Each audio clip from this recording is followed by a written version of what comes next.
Hello, hello, hello, everybody. How you doing today? How you doing today? Come on and join the Queen for a live discussion. Please join the Queen. Hello,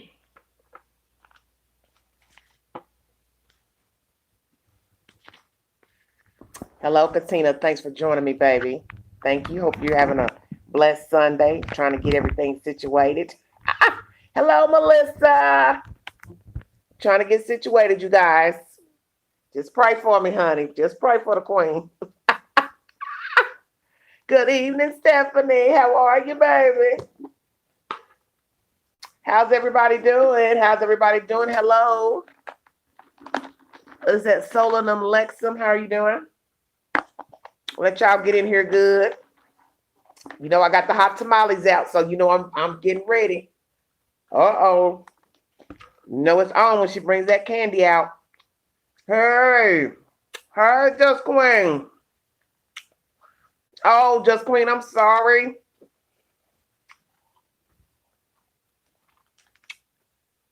Y'all know I have to prep to get on. Try to look halfway decent for you puppies. Can't come on here raggedy looking. But I thank you all for tuning in because we got a lot to discuss. Because the plot has thickened with these missing children out of California. This case then just got wild. Thank you, thank you. Thank you. I appreciate that. Thank you so kindly.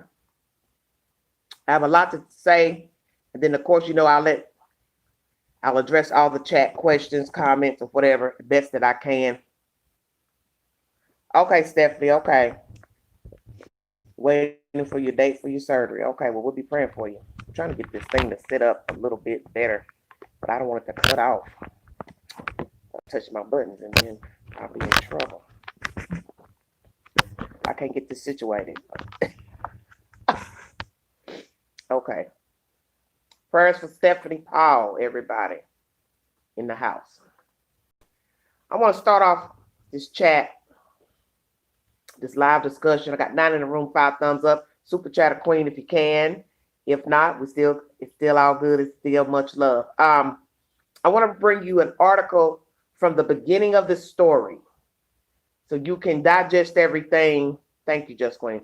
So you can digest everything that this case is about, and so you can hear the words and understand what is actually going on and what ain't going on. And I always tell people that in order to understand things or try to get an understanding, you need to listen to what is being said. And I think a lot of people don't listen. That's why everyone comes to their own assumptions of what they think has happened and woo woo woo. I always tell you to listen to what is being said, because what is being said is what's going to help us understand what the hell is going on out there in California, and possibly who's behind uh, this double abduction, if indeed it is an abduction. Everything is alleged at this point.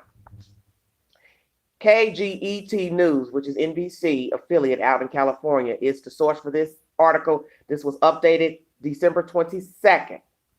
FBI interviewing adoptive parents of missing California City boys. I'm bringing you this old article so you can go back and pick up the clues that something is amiss from this article.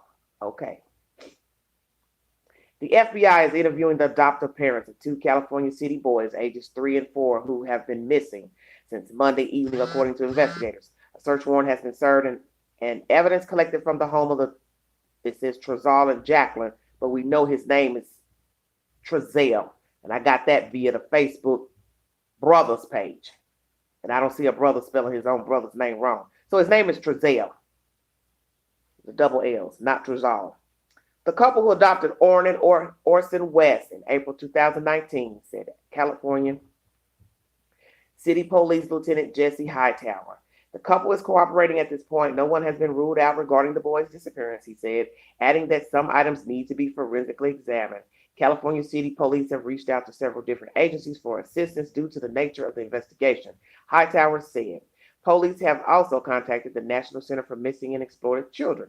The parents went willingly with officers at 3:45 after a police cruiser entered their driveway, police said. They were not handcuffed as they were taken in for questioning. Police served a warrant just after 6 p.m. Tuesday. Officers left the house carrying several brown bags and a large duffel bag. The parents' white van was towed. A search is ongoing for two brothers, ages 3 and 4, who went missing Monday evening in California City, with dozens of residents scouring the city and surrounding area looking for them or clues to their whereabouts. Volunteers were out Monday night and again Tuesday morning looking for Orson West. Volunteers said that they'll continue searching for as long as it takes. We went to about 6 or 7 places last night, and now we're back here this morning at 9 a.m. waiting for search and rescue to lay out with a plan, said Lamaya Patrick. Police took this very serious. We're a small town, so for one of our own to be missing, we took it personal, she said. I like to find these babies alive, said Jennifer Wood, another volunteer. I want them found and taken someplace where they're safe. California City Police said at 8 p.m. Monday that the boys had been reported missing and were last seen in the 10,000 block 700. I think that's 10,700 block of Aspen Avenue. Both were described as 3 feet tall, between 30 to 40 pounds, black hair, brown eyes, and were wearing black sweatshirts and gray sweatpants. They were last seen Monday. The boy's adoptive father, who didn't give his name, said he appreciated the efforts of the community, but declined further comment until police provided him with an update.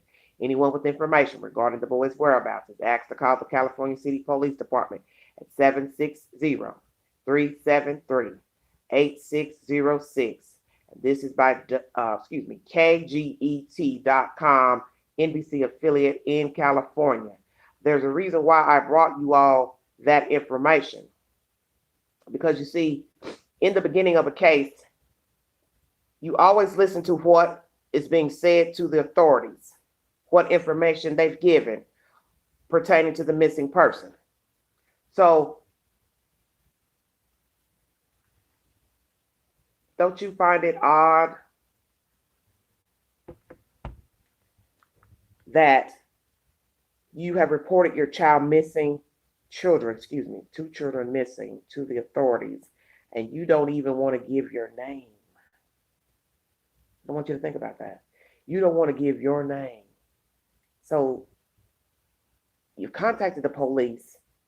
The police have gotten involved. The news has gotten involved. But yet you don't want to give your name to the news. But yet they're standing there. They're going to find out. I mean, do you all understand what I'm saying? 15 in a row, 13 thumbs up. They're going to find out, the public. People that know you're going to find out. People that know of you. People in the neighborhood are going to know because the police are going to come to your house, which they did. And they took you all in for questioning without handcuffs, searched your property, brought out bags, dug up the backyard, and yet you didn't want to give your name. You all don't find something wrong with that? Okay. We're going to go to the lie book because this is where people are talking and chatting and giving the 211 on what they think they know is going on with these people. I went to Mr. Ikamel's page to get information on some things that he's been saying on his page.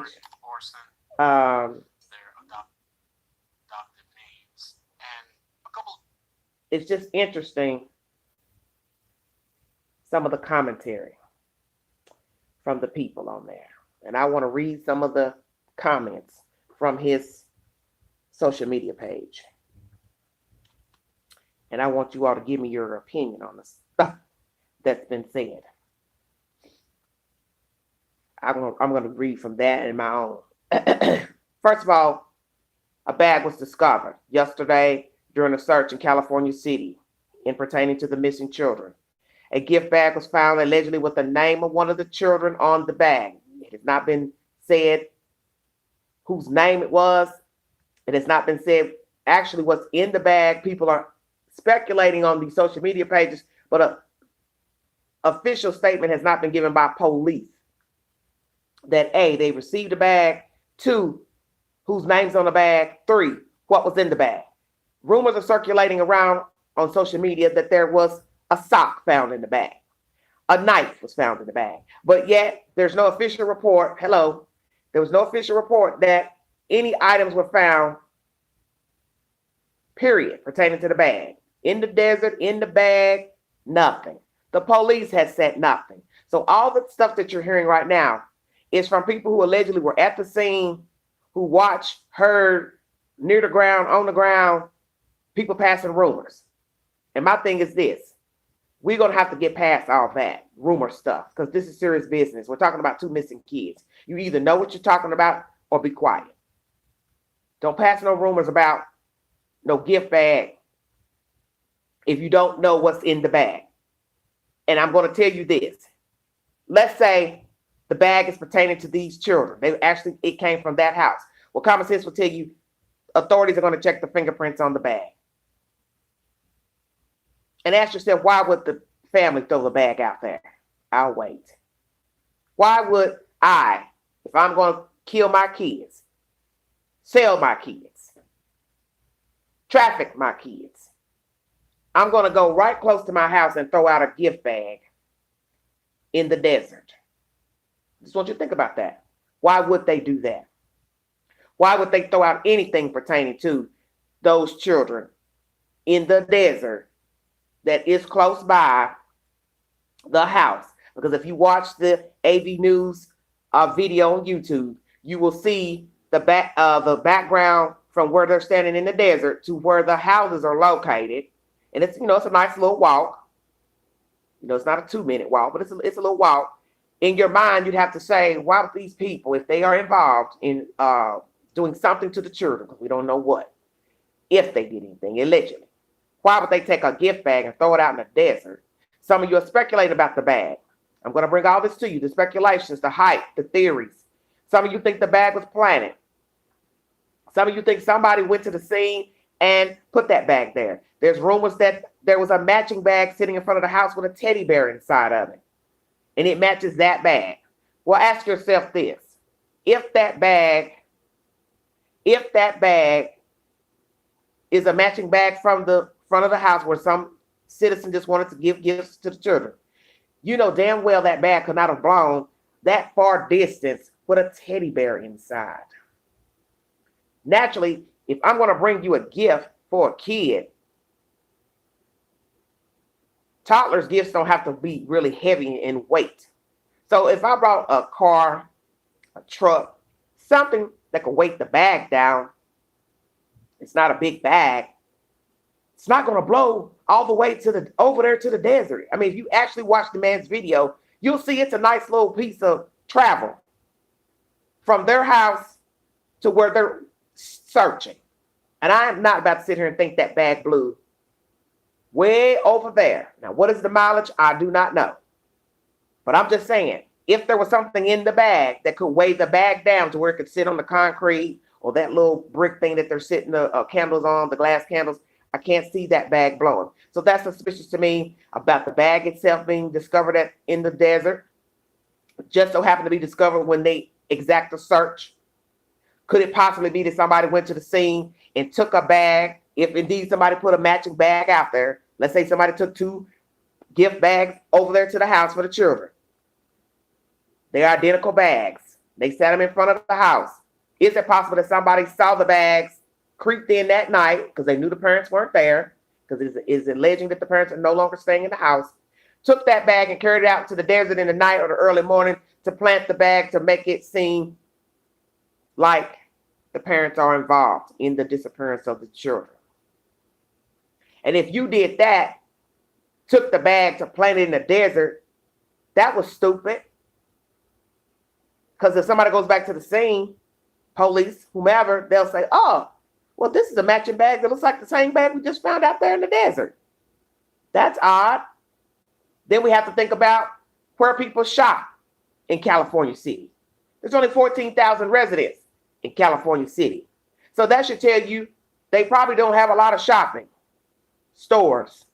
So if Pookie goes in to the Dollar Tree, Family Dollar, Dollar General, buy a Christmas bag, what are the odds that Somebody else goes into the same store and buy a Christmas bag that would be the same.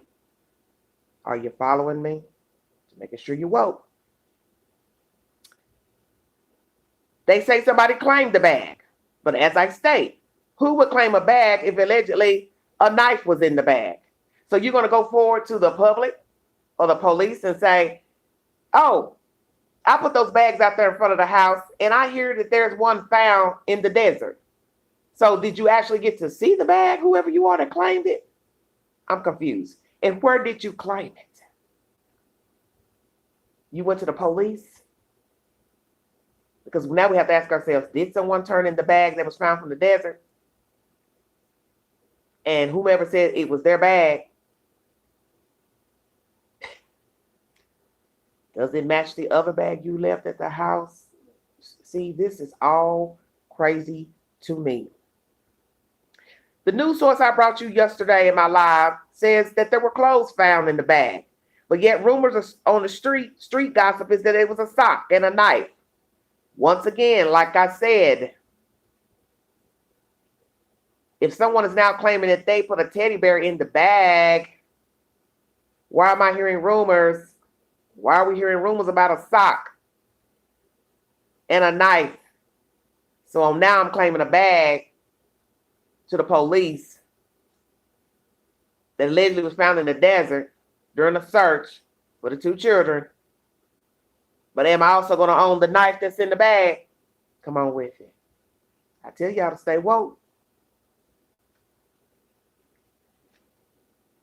Was the bag planted in the desert? Did an outsider, facetious person put the bag in the desert? Did the family of the children put the bag in the desert? Or is this something that the family could have done from the biological mother or father? Did they put the bag in the desert? People are wondering about the other children in the house who allegedly were with grandparents when the children went missing on December 21st. What will the other children say about what the hell was going on in that house when the last time they saw the 2 brothers?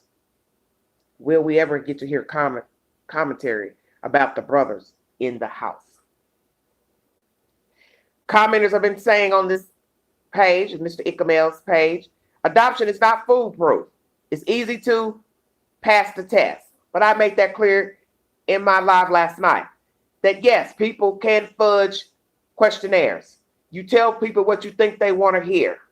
You're not going to answer questions that would allude to the fact that you have a deviant mind, that you don't obey the law. You understand the rest.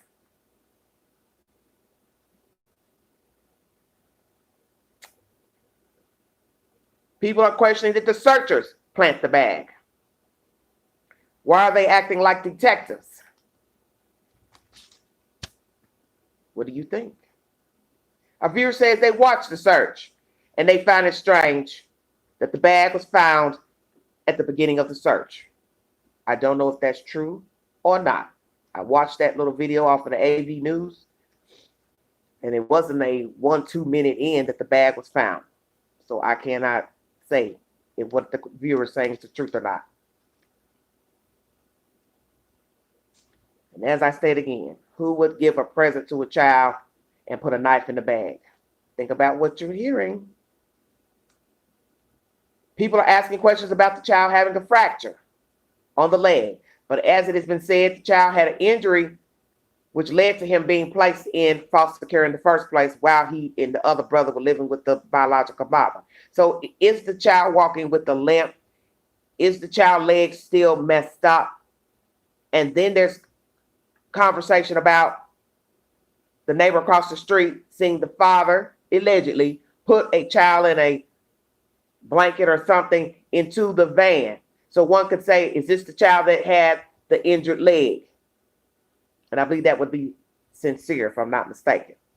So what is the truth about the leg? Does the child have a limp or injured leg from that break that took place years ago, which got him and his brother into foster care? Can it be confirmed?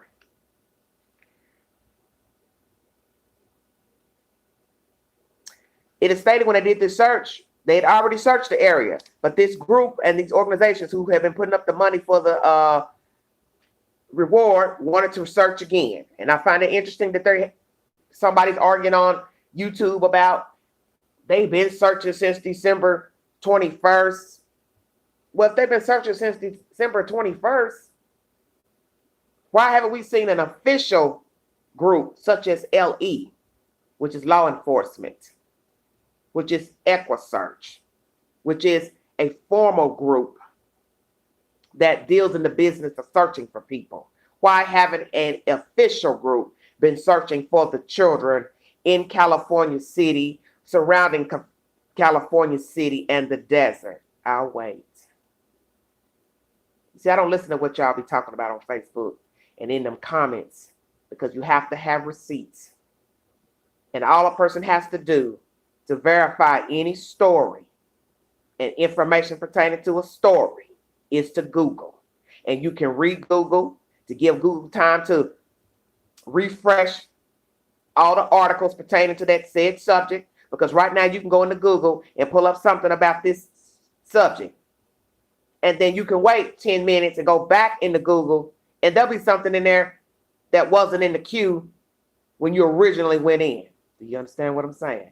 So thus far, Queen just went into Google, and there are no other articles, YouTube videos talking about a search pertaining to the missing boys. So there has not been an official search by LE searching for the children the day after they went missing, allegedly. So that would have been on a Tuesday. Don't you think on that Tuesday, which would have been the 22nd of December 2020, that officials would have made a public announcement to the general public? We need all civilians to help us search for these children. We're going to start over here at the location where they live and walk our way around each neighborhood block and then into the desert. Come on now. Why not? Why hasn't there been an official search party for the children? And then I'm going to tell you why. Because I think you already know the answer.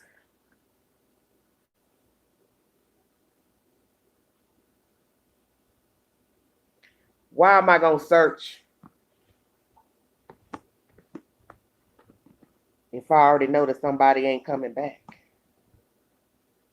Ting. I tell y'all, stay woke. Okay, I hear you, Cheryl Ray. But what I'm saying is, as far as the information about the house, only a fool would bury somebody at the house. And naturally, you didn't see them bring out no bags with a stretcher, because that's usually what they'll put a deceased body or deteriorated body on. It'll be put into a bag, white or black bag, remains, and they will pull it out on a stretcher if it is a deceased person or persons. I think most of you know that. When you find remains, you bring them out on a stretcher from the location. I'm just saying, you have to listen to everything that is being said, because a lot of the stuff you're hearing is not coming from the police department. It's coming from street people. And you all are befuddling people's brains with all this hickory-dickory-dock information and talking about gift bags and all that kind of stuff. You may have found a bag out there. But what doesn't make any sense is to say it was a knife in there. And then now somebody's coming forward allegedly saying, well, I put the bags over there by the house. But then one would say, okay, if you don't want to put the bag there and you claim it, you can't be claiming that you're gonna that you put the knife in the bag. So you have to be careful with the information that you're hearing pertaining to this case and other cases. That's why I tell people sometimes you have to listen. Don't say nothing. Don't comment. Listen to what these people are telling you. It's already suspicious. It's suspicious from the moment you reported the missing. You're arguing about gates, this and that, gate open, gate closed. The dog hit on the house, not the outside. So that means the children couldn't have been outside. And possibly now people are arguing about, well, perhaps the children never even lived there. Let's go there. The dogs are hitting on older items that possibly belong to the children. And that's a good point. Because we don't have verification that the children ever stayed at this address. There's accusations that the people just moved there. They've only been there 3 months. As I state, no verification on file to say verbatim, these two moved in this house on September, October, whatever, this date. Do you understand what I'm saying? I'm the type I like receipts. Right now, all I'm hearing is chitter chatter from other people. You don't hear the family saying, well, we just moved here 3 months ago. We just moved here on September such and such. See, that's what I'm looking for. Let me hear it from the horse's mouth. Now you all want to keep talking about the children. Who seen them, who did? So one source says they got a camera. They saw him putting the child into the van, carrying the child. So we don't know if that's truth or not, because once again, law enforcement has not given us an official statement that there is video surveillance of the children being seen going in and out since September, being seen December 21st, the 20th. You understand what I'm saying? Just a neighbor saying, allegedly, I saw a child coming out. Well, did you see a child being carried out, or you saw 2 children coming out with the father getting in the van? Because we have 2 missing, not 1. I tell you all, listen to what is being said. Listen to what is being said.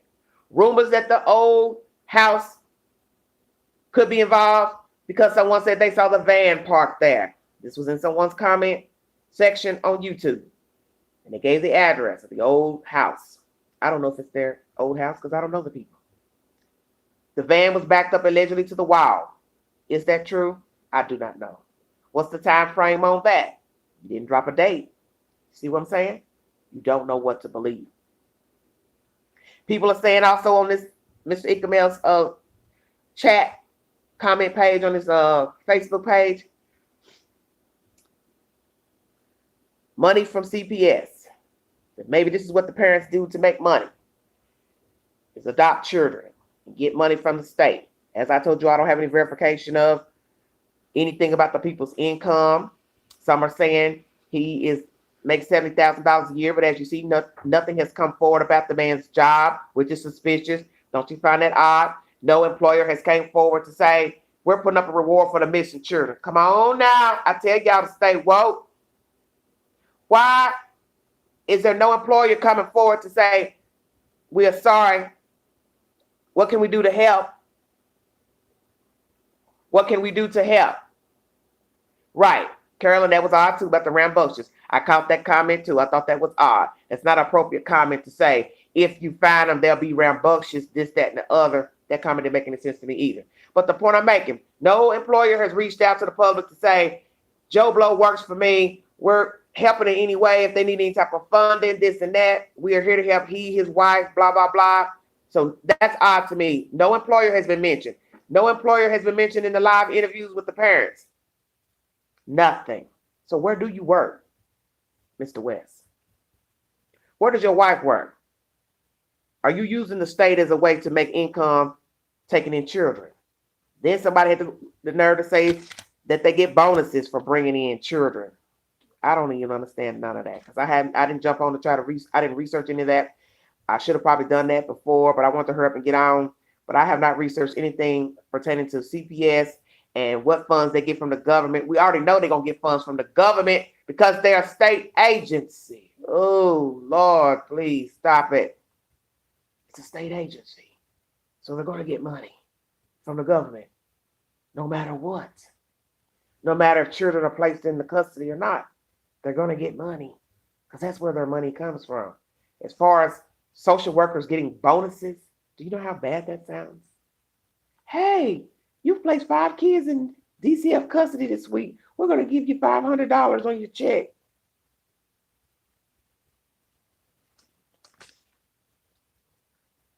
Oh, dear God, help me.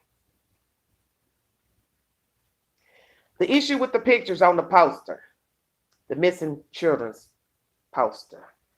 Some of you are arguing about they look sickly. They look malnourished. The mother has made comments about the children's underweight.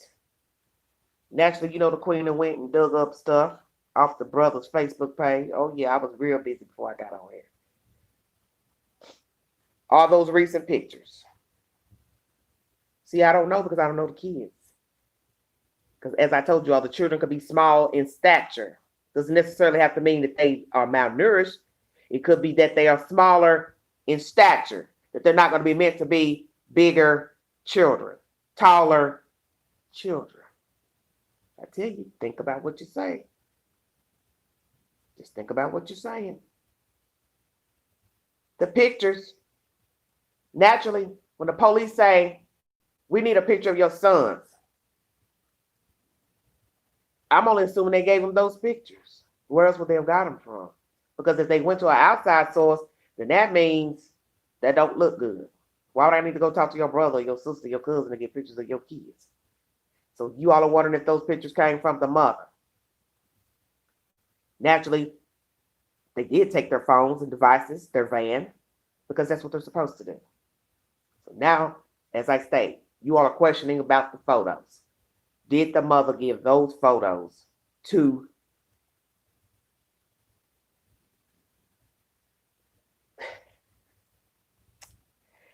the authorities?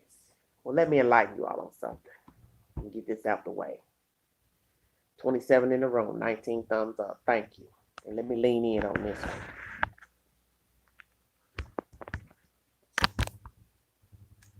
Queen has been on Facebook. Hello, everybody. Queen has been on Facebook, and I went to Mr. Jamal Watkins. This is the brother, and by no means am I implicating him in anything involved in this, the disappearance of these children. I'm just using him as a reference that I went to his Facebook page. He seems to be a professional working in Washington, D.C. He is the brother of Mr. Trezell West. And when you go into his Facebook page, you will see a lot of pictures. Mr. Watkins is obviously a very busy and proactive man who works for the NAACP. And when you stroll, you will see recent pictures of all of them, all 6 kids. But the baffling thing, and not so baffling, is that they're from December 1st, 2019. So obviously he had traveled to California for the holidays and gathered with his family. But the baffling part of the photos is when I look at the date, you can look for yourself to verify. December 1st is naturally when he last was in the area to visit his family and took pictures of the family and all of them together. And in the photo, you can see it's the holidays and the children are all in the living room gathered. And I counted every head in the room and it was 6. What did you say? See, y'all breaking me up. I can't tell what I'm saying and try to talk to y'all too at the same time. It's messing me up. Okay, anyway, just wait a minute, everybody. Just give me a chance to get the information out. In that photo that the Mr. Watkins, the brother, uploaded to his Facebook account, it says December 1st, 2019. So naturally, this is a picture he took when he was last with them. He's a professional, so he can't probably, be with his family every other weekend and day because he's on the East Coast. They live on the West Coast. So December 1st, 2019 is a picture that has all the children in the room.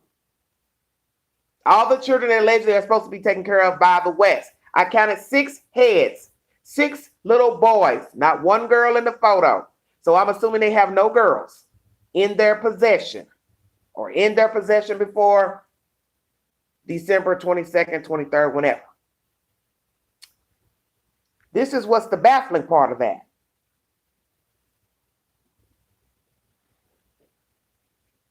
Those photos are from the same sequence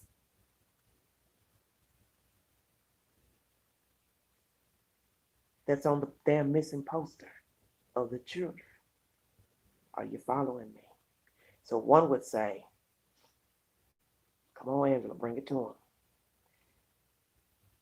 You gave the photos to the police, Miss West. You gave the photos to the police, I'm assuming. So why are you giving older photos to the police. Because as someone said, you have time to give your photos before your items are confiscated. I think we all know that. That's why people have been bickering in these social media pages about the photos, because they've been digging, like what I went and did just now.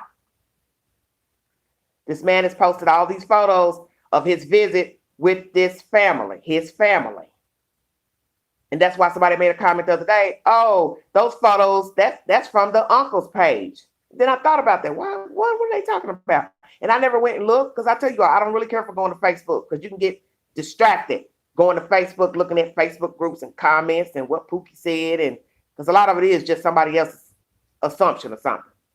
But then it dawned on me, yeah, those pictures are in the sequence from when he visited California, the uncle. So that makes me wonder, had you not took any pictures of the children yesterday, which would have been, you understand what I'm saying, December 21st, 20th, 18th, 19th, December 15th, December 10th. Y'all see where I'm going. Most people are selfie junkies, and people who love their children, and they are on social media. They like to take pictures of the children. Children playing, walking, skipping, hopping in the bathtub, whatever. So naturally, we know that on December 21st, which was a Monday, you made a report to the police, Mr. and Mrs. West, that your children were missing. And so therefore, when you went and told them they were missing and you gave an official report to the authorities, the first thing the cops would have said to you, detectives, we need a photo of your children. And you mean to tell me that you would give a photograph from 2019? I'll let y'all figure that out.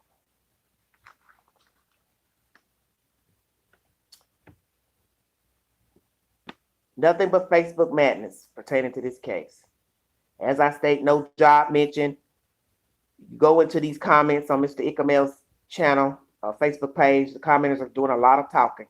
One person says he's an entrepreneur, founded on the LinkedIn page. That's his title. I don't know. Something about some songs released. I don't know if they were saying it was Mr. West released the songs, or what did it mean the brother, Mr. Watkins, sings or something. It's just a hustle for the family to make money. It's adopting children and then asking for help from the state to take care of them. Because as I told you all, if you're in any type of predicament to where you need aid from the state, they're not going to turn you down. They're going to give you whatever you need according to your income. So I'm trying to understand, as I tell you, California is a very expensive state to live in. $70,000 isn't a lot of money. It's only a lot of money to somebody who lives in a place such as where I live here in East Tennessee. One person can live damn well off of $70,000 in East Tennessee. You're going to be doing super well if you know how to manage your money. But $70,000 a year in California is chump change when you have 6 children. 6 children. I don't know, Carolyn. 6 children in California, it makes no sense. Hello, everybody. 6 children plus 2 adults who got to eat, clothe, toiletries, gas, light, water, trash fee. Ooh, don't make the queen go there. $70,000 ain't nothing. $70,000 is barely enough to get by for a single person in California. It is said that to live comfortably in Atlanta, Georgia, one single person needs to make $114,000. Hell, that's a nice piece of change if you know how to add. $114,000 to survive comfortably in Atlanta, Georgia. Now, verse that against California, which is higher to live.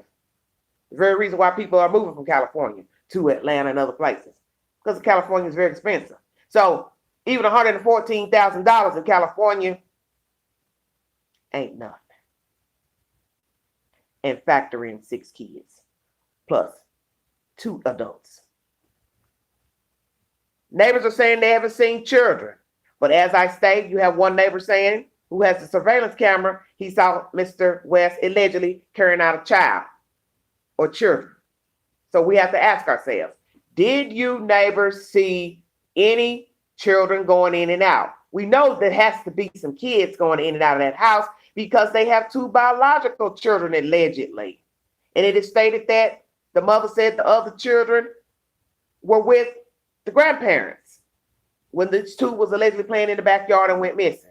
But then also that's commentary coming from the mother when she gave the live interview. And people are saying, well, she said in the interview that the children was at the grandparents, but I didn't catch that. You know, I've been trying to listen to stuff, but I didn't catch that interview about the kids being at the grandparents' house. Maybe she did say it. I didn't recollect. Maybe I have to hear it again.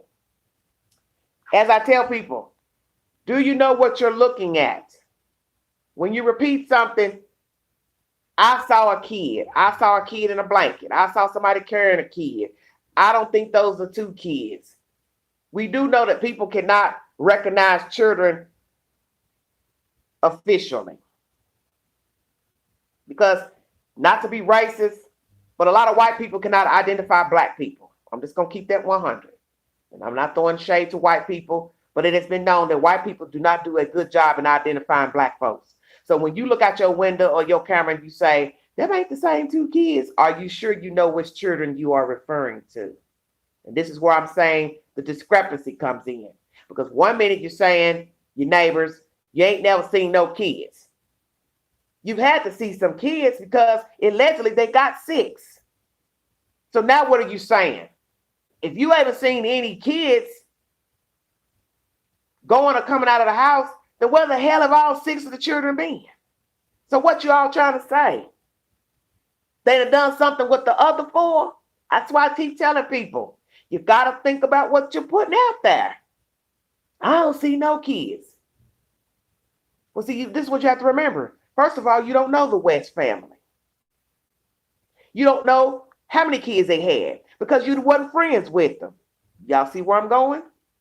So you don't know if they had 3, 4, 6, because you're not buddies with them. And if you're not buddies with them, you don't know what the hell they got going on in their house. You don't know if they got 5 cats in there. Thank you, Katina. It could have been any one of the children you thought you saw, sir, through the surveillance. Because if you don't know the West family, you can't say how many children they allegedly brought to the house. So whatever you thought you saw on the surveillance may not be what you thought. This is all I'm saying. We're not going to know anything until the authorities come back and tell us, yes, it has been identified that the 2 children missing are on the surveillance, exiting the house, getting into the van with the father, and then the father returns at this time without the 2 or the 1. That's all I'm saying. The fact that the mother gives her interview, the biological mother, she says, the news asks her, does she have a relationship with the parents? She says, no, I don't have a relationship. Okay, now, this is odd. I keep telling y'all, don't rush to judgment about nothing. Think about the information the people are bringing to you. Now, these are her words to the news. I do not have a relationship with the parents. Well, then how do you know that your children's hair is not combed? How do you know that they are underweight? How do you know that they have ever been living there since you lost custody of your children? I tell y'all to stay woke. If you are not visiting the children, they are not taking the children to see you, you have not met in a public place to see your children. That was 2 years ago, honey. That was 2 years ago. That's not dealing with somebody because you want to bring presents to them. She already put that on Facebook, baby. 2018 is when she made contact about offering the gifts, her and her mother. You can go to Facebook and see it for yourself. It's on Facebook, at her own words, to her page. Somebody asked her, well, when did you try to give the gifts? She said 2018. And that's when I told you all I thought that was suspicious Because why would you mention 2018 and it's 2020? Right. So, Katina, all this is suspicious. The mother says there's no relationship. This is what she tells the news reporter. Y'all give me a chance now. She says she don't have no relationship. Hey, Mildred, good to see you, Mildred. She says she don't have a relationship with them. So one would have to say to themselves, well, if you don't have a relationship with the parents, they're not calling you, you're not calling them. There's no interaction, there's no video chat, there's no sending of pictures. How would you know what's going on in the house with the children? How do you know that the children's hair is not being combed, that their clothes are unkempt, that they are underweight? You could only gather that from looking at photos through Facebook, such as what we're doing. And a lot of you think the children are underweight. I am not going to speak on that because I don't know those kids. And I don't know the chemical makeup of the mother, the fathers, because I have seen toddlers who are very petite and very small in nature. Do you understand what I'm saying? I said, let me see video footage of the children where I can say that they look frail, malnourished, but I'm not going to speak on that. If that's what you all want to do, that's cool. But I have yet to come to an assessment to think that the children have not been fed. I'm just not going to say that because I haven't seen enough pictures of them to come to that conclusion. But you're entitled to think, however you feel. So that's why I'm saying, if you telling the news the week of December 21st, 22nd, whatever, that was on a Wednesday, so that would have been the 23rd. You telling them, no, I don't got no relationship with her, him, woo, woo, woo. Then how would you know how your children look? Who told you your children look bad? Because they denied you a chance to bring gifts to the children or meet up or however they were going to do it 2 years ago, Christmas. So that would lead me to think you've had no relationship with these people, no correspondence and or visiting, seeing the kids. So how would you know what's going on with your kids? That's odd to me. When you go into Facebook photos and you look at the pictures from Mr. Watkins, the brothers' Facebook page, you see a lot of family gatherings, a lot of professional photos. You see that Miss West was kind of tiny a year ago. Homegirl put on some weight. Shorter hair, glasses. Because I looked at a picture where I caught the frame of her leg like she was in the kitchen. And when I looked at the leg, I said, damn, that leg is kind of small. How you doing, Terry? The leg is kind of small. It was a picture of her leg going down to her ankle. Yeah, the queen was looking because the picture was available. I said, damn, homegirl little. So she's put on weight in the past year. The mother, the adoptive mother. So we know she eats. So some of you think the children are not eating.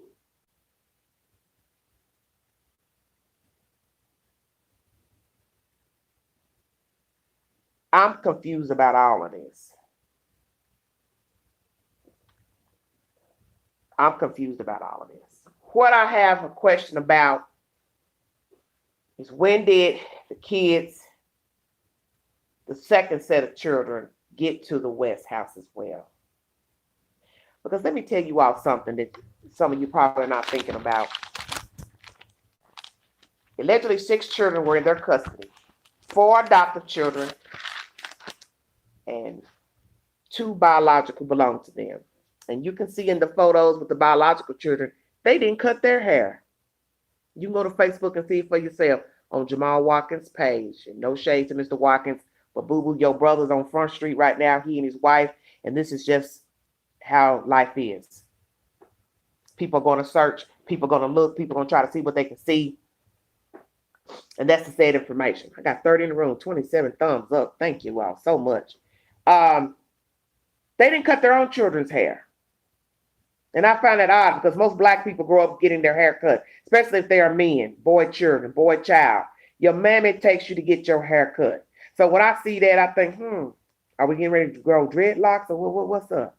So the biological mother has seen something. How, I don't know. When, I don't know. But when you go in those photos on Mr. Watkins' page, you will see the 2 children when they were younger, the biological children. You will realize they didn't cut their hair either. And I got kind of thrown off from the photos because when you don't have an age of the children, you don't know when the photos were taken. Because those photos that Mr. Watkins have of the younger children that belong to the West themselves, their own children, there's no time stamp on them. So you don't know when they were taken. So that's what threw me out thinking, well, hell, I'm seeing 4 stockings up on the mantelpiece.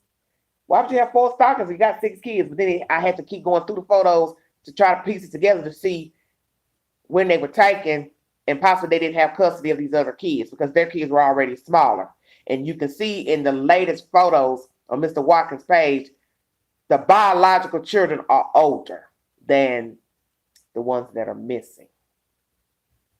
So when you go into them Christmas photos, the old ones, you'll realize you'll get thrown off, but it has a timestamp of 2015 because I had to keep searching before I started assuming, hell, these kids are missing for a long time. But those Christmas photos date back to 2015. So just in case you go in there and start poking around, know that those pictures of the 2 young boys that are their children was from years ago. This is a baffling case. With all this hype of photos, a bag found in the desert, a sock in the bag, a knife in the bag, excuse me, clothes in the bag, a matching bag at the scene of the house. See, you don't know what to believe.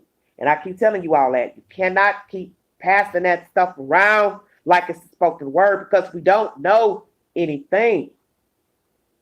And the first thing somebody will say, I heard it on that girl channel on YouTube. Well, I heard it on dude's channel on YouTube. And he said it was a knife in there and a spatula and a hammer when the police ain't told us nothing about what is what in any of these bags. Do you understand what I'm saying? And you all are passing this stuff around about these stuff in that bag. And don't you find it odd? Check my clock.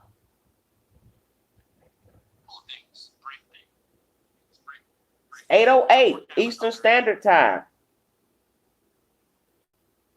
And that's 5 o'clock California time. If it's actually 3 hours behind in that part of California, well, I know the police are gonna be silent, baby. What I'm trying to say is they haven't said anything about the bag. That's all I'm saying. I already know the police is silent. Okay, it's 5:10. Okay, so that's the same time for all of California, Northern California and Southern too. I just think it's a lot that's just weird about this case.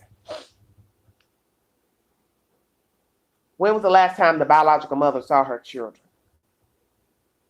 Has she been up there to California to visit her children? I mean, she's in California, of course, but I'm saying, has she ever been to the city? Where did they adopt the children from? Because don't you find it odd that they're saying the mother traveled from Bakersfield to California City, which is over an hour away? So one would have to ask themselves, what city was the children taken from? Bakersfield or California City? Did the mother live in California City at one time and then move to Bakersfield, or vice versa? Did the family live in Bakersfield at one time and then move to California City? Where did they come from? The family. Where did they move from? What is the father's occupation? Sir, what do you do for a living? Ma'am, what do you do? How long have you had the other 2 adopted children?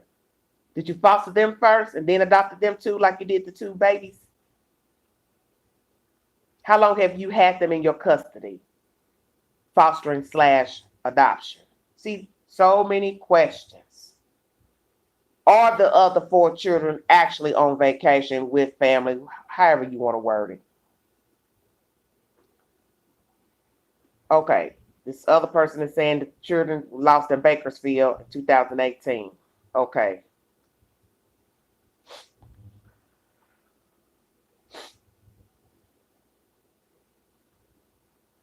The children were adopted spring of 19. I know that. And it is said that the children were in her custody for 2 years. The children were in their custody, the West custody, before being adopted.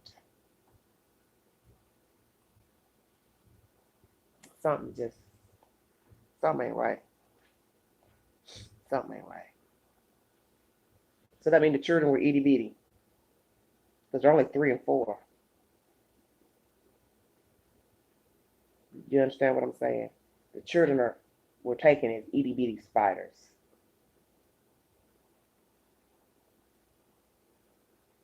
I don't know what to say about this case. I have 31 in here and 31 thumbs up. Thank you for joining me. I'm almost an hour in.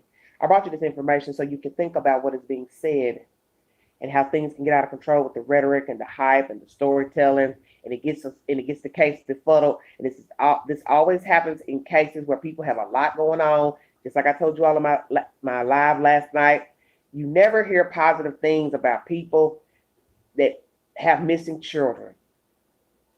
And I guess there's a reason for that. It's because, one, you don't know them. 2, a lot of them are just jacked up. Just jacked up. And this case is that. Not too much bad has come out pertaining to the mother. I haven't heard anything like really salacious about her. I haven't heard anything salacious about the father, adoptive mother. But it's still something is off. It's like that funky feeling you get in your stomach, and you're telling yourself, I'm not hearing a lot, but something ain't right. That's how I feel about this case. You're not hearing a whole lot about the mother, the baby daddies, what they've done, ain't done, issues with the police and CPS in the past. And we know if this couple had any other issues with CPS or child abuse, they wouldn't have these children, which they don't have them now, of course, because these 2 kids are missing. But you understand what I'm saying beforehand. So I don't know what to think at this point. I don't know what to think about the bag in the desert. That's odd to me that the bag was discovered, just because, whether it was found 5 minutes in the search, 30 minutes into the search. It's just strange to me. And I can't see somebody claiming a damn bag saying, oh, yeah, that's the bag I took to the house and it must have blown into the desert. Well, guess what? Did you know a damn knife was in that bag? You claimed a bag that allegedly you put a teddy bear in or some other goodies, but the street is saying a knife was in there. Where are you all getting that information? Where are you hearing that a knife was in the bag? And I'm talking to myself by asking this question because who the hell getting ready to jump on here and say, oh, I'm the one that started the rumor about the knife in the bag? I took a photo of the knife in the bag. Do you all see where I'm going? Show the queen a receipt. Show me a receipt.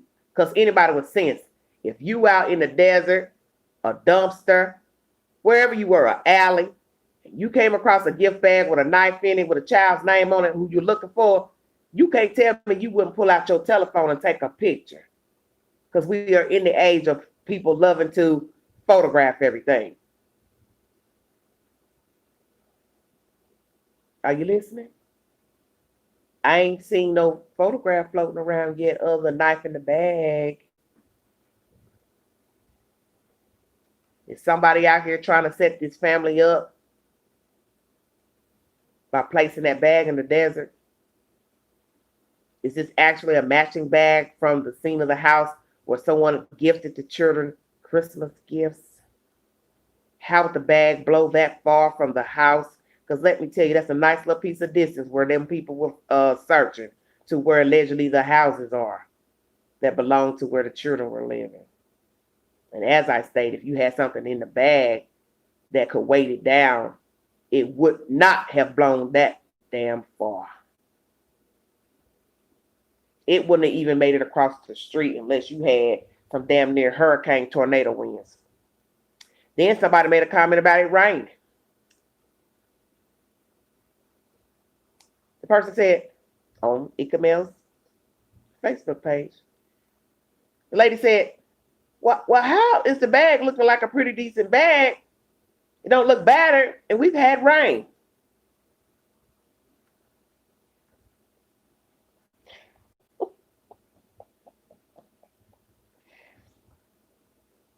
I tell y'all, you better stay woke out here. You better stay woke.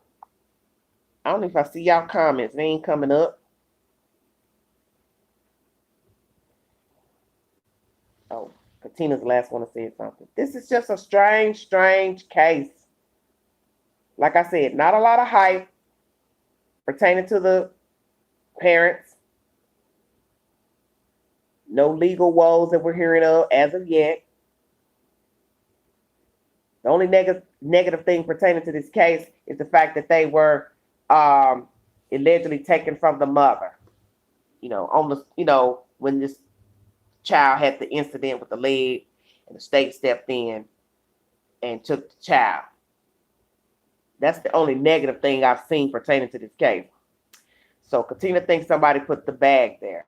I think it's too, because I'm using reasoning, and I have yet to hear anyone say in their videos, Mr. AV News or the news, saying we've had high gust winds of 60, 70 miles per hour to where things are blowing around the neighborhood and could blow a bag to the desert. But see, these are the logic that people come up with. Oh, that bag got blown out there. Well, we ain't heard of a hurricane or a tornado. So how the bag get out there? I mean, you have to think about the things that you repeat, the things that you digest, because this is odd to me, this bag theory. This is a crazy theory. Now, you all believe what you want, but this same cookie here does not think that bag blew from that house way over out there to that desert. Because from when that guy was panning his camera to show where they were searching versus where the houses were located, I'm telling you, you could barely see the rooftops of the houses. So in my right mind, I said, oh, no, ain't no bag blew way over there. Like I said, I don't know the yardage and the mileage from the rooftops to where they were looking. But I don't believe no bag. I believe some slick, you know what, put that bag out there the night before because they knew they were going to search, or somebody carried that bag out there with them because the picture from his Facebook channel, Mr. Ickamel, the bag didn't look real big. So it wasn't a big bag that you could, it was a smaller bag. You could have concealed it, perhaps, and dropped it. But then that's crazy, too. If you want to think of that, who would take a bag of a decent size and try to drop it and say it was found?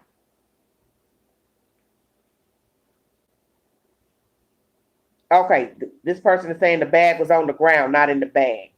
I was getting ready to say, because I was saying to myself, y'all saying somebody claimed the bag. I thought, well, you gonna be surprised to claim a bag, and then now here come they saying there was a knife in the bag. Okay, Kay said she saw the video as well. Well, like I said, I don't know what was in the bag. I don't know what was on the ground near the bag. I don't know if the bag was planted to set up these people. I don't know if the people who have the children put the bag out there. And that's why I said you can't say what is what, because we have yet to hear what was actually in the bag. I want to hear the police tell me what was in the bag. I do not want to hear nothing else about what somebody else in the street said. So Kay says the knife was a few feet. Okay, but see, once again, like I said, that's still you all repeating to me something somebody else said, or y'all say you saw it in the video. I'm not trying to be funny, but this case is starting to get like all the other ones. It's just a bunch of people talking. There ain't no receipts to nothing. Now, the police probably got receipts, but they're not informing us, which we know that's what they're going to do. And we get angry because we're not hearing anything from them. But naturally, they can't taint their investigation by telling us every little thing that they found, who said what, what's on the devices, what they found in the van, the car, the bathroom, the garbage can. They're not going to tell us. And I get that. I get that. People are angry because they want to know where these children are. Where are they? Are they deceased? Are they sold? You letting somebody just keep them? What's the deal? And it's sad. Oh, well, I mean, I saw that little clip of the video, Kay, on Ikamel's channel. I saw that little video where the person was walking over to it. I mean, but I'm just saying, I'm not there. That's what I'm saying. I'm not there to see the bag. I'm not there to open the bag. It's still, as an outsider, you're just still waiting for somebody to tell you what was in the bag. Did you see a video of them opening the bag? Is that what you're trying to say? I'm confused.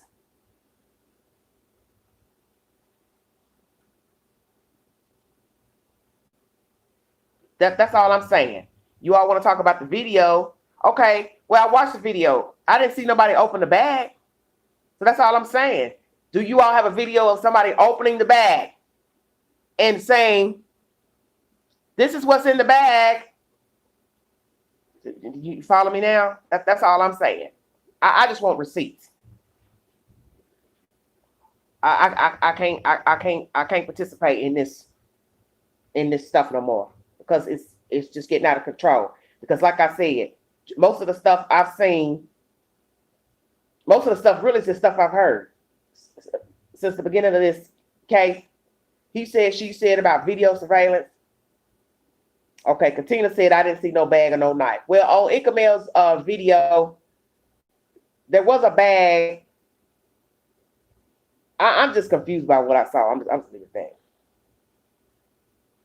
Okay, I get that, Kate. They don't want nobody opening the bag. I get that. But see, that's why I'm trying to say there are other people on other networks, channels, commenting on Facebook saying what was in the bag. So now you're saying, well, they can't open the bag because the police said don't touch it. Okay, so think about what you're saying. If the police don't want you opening the bag, don't touch the bag, then how the hell does anybody know what was in the bag? How you gonna tell me there's a sock in there, it was a shoe in there, it was, I mean, whatever it was, Uno cards. How does anybody know what was in the bag if naturally they were blowing the horns to say they found something? Because I saw that in the AV News video. Anytime somebody found something they thought could be relevant to the case, they blew one of those horns. So that means, okay, they didn't touch nothing. That's why I'm saying, if you're not touching the item, and if the police don't show you what's in the bag, how do we know what's in the bag? Well, see, that's what I'm trying to tell you, Kay. People are going around saying they know what was in the bag. I think you must be missing my point. Oh, Lord. Okay, so you saying the sock and the knife was on the ground. Okay, so that's what's been confusing me. This sock stuff and this knife stuff. I didn't know what the people been talking about. I thought, well, what are y'all saying? The knife and the sock was in the bag? So what in the world? But see, this is what I'm trying to explain to you. I brought you all a source last night about the bag. Okay, I get it. The sock and the knife was visible. Okay, I hear all that. But what I'm saying to you, I brought you a source that does not mention a sock or a knife. That's why I bring you a source. I don't bring you what Facebook said. I don't bring you what Pookie said, because I know how people will argue me down about saying stuff. That's why I went to this, to let you all know what I was repeating was coming from Facebook and Mr. Ikamel's channel, his Facebook page. So then you can go verify for yourself. Because if I sit up here and tell you it was a shoe, it was a hat, it was over here, you're going to ask me, well, where did you get that from? So that's why I always bring you a source. That's why last night in my last live, I brought you a source of the article. And the article tells you, hey, they found a bag in the desert. Woo, woo, woo. But all it said was just something about some clothing. That's all it said.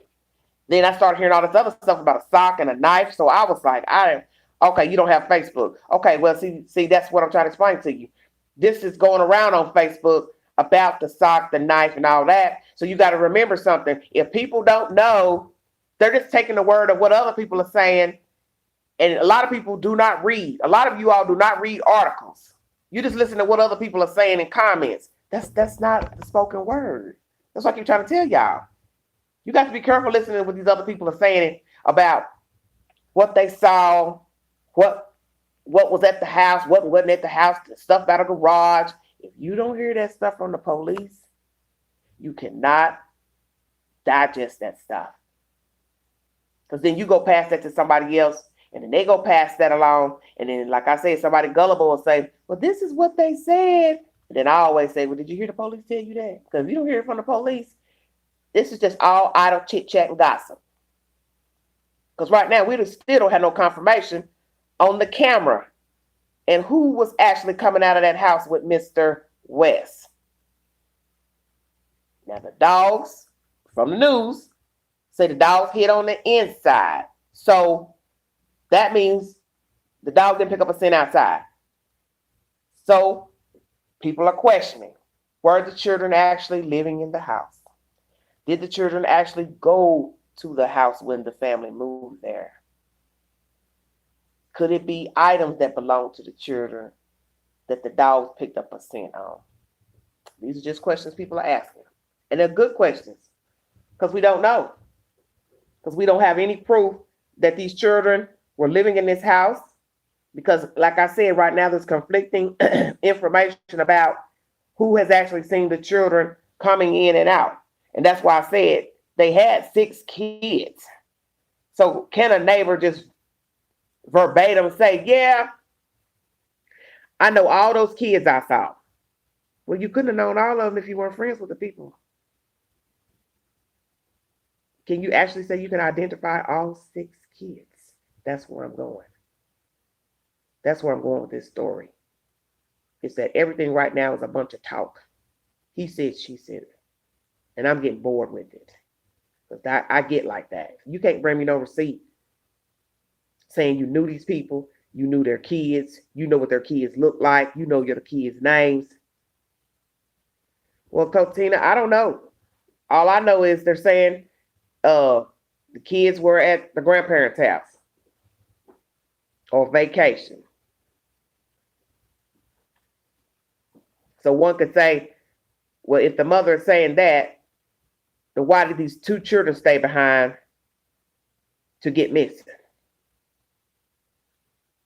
And let's say it's truth that the other children were gone when these kids got missing. Who's to say that wasn't a ruse to get these kids gone while the other kids were with the grandparents? You see what I'm saying? So you don't know what to think. Well, Mildred, I know that. That's why I have brought up all the variables pertaining to this case. Because people are commenting on stuff like they know what they're talking about. But really, a lot of the stuff everybody's commenting on is hearsay. We don't know these people. We don't even know, like I said, where the hell they came from. Where they actually been living. Who they brought to the house when they moved. Now, the lady who owned the house has talked to Mr. Chris Thorns about not seeing some children when they came to take care of the business with her. But see, that goes back to still, what did they tell the lady who owned the house? Did they tell her they had 6 kids? Well, of course, but that's what I'm saying is if I don't know you, Mildred, I can't say how many kids you got if I ain't never talked to you. You could have kids running in out your house, but that don't mean they're your kids. That's an assumption. Oh, she got a lot of kids. But do you know those are her kids? Keep trying to tell y'all, you got to think about everything. You don't know nothing unless you're talking to the person and they talk to you and they introduce you to the wife. Hey, here are my 6 kids. Hey, this their name, Johnny, Jimbo. You get where I'm going, David. You don't know them people. You don't know them. You can't say what the hell they got going on at their house. So that's why the only thing that probably can verify who was coming in and out of that house is the surveillance camera. Right. Because you have people who have children that come in and out of their house all the time. People have grandchildren, they have nieces, they have nephews. So an outsider that don't know you could just be sitting there looking out the window and say, oh, I've seen 6 kids going in and out of there. But they don't mean that's their children. They could have a daycare. They could have an aftercare daycare. They could have 5 nephews. Now you see where I'm going. So you can't really say whose children they are. That's why I'm confused when all the gossip is saying, the street gossip is, ain't nobody seen no kids.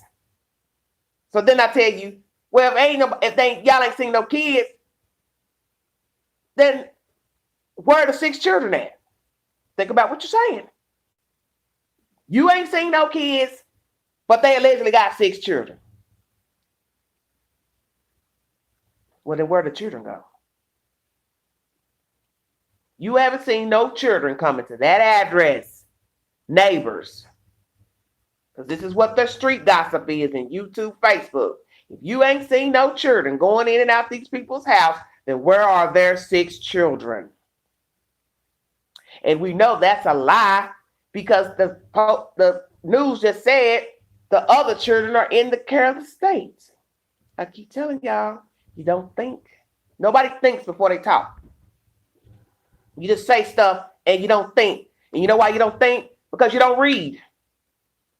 You wait for somebody to get on YouTube to tell you the 411 about stuff that really you should be able to Google and read yourself. And I'm not trying to be rude, but I do get agitated at stuff that really most people should already know. If you're actually following the story and you're reading the story verbatim and it's a news source, they're telling you everything in the story, they're telling you.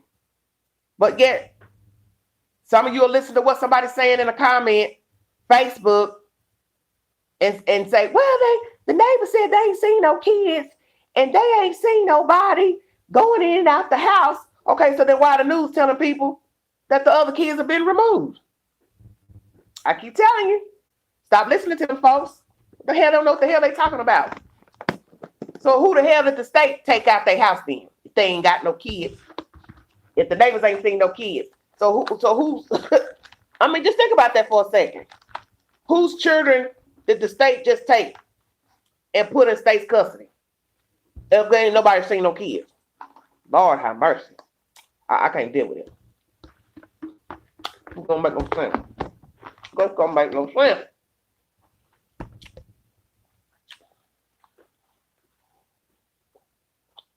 I don't know, Katrina. I don't know where the other children were.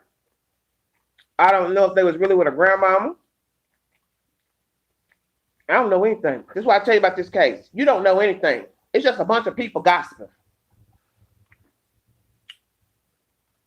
It's just a bunch of people gossiping that I don't think know what they're talking about.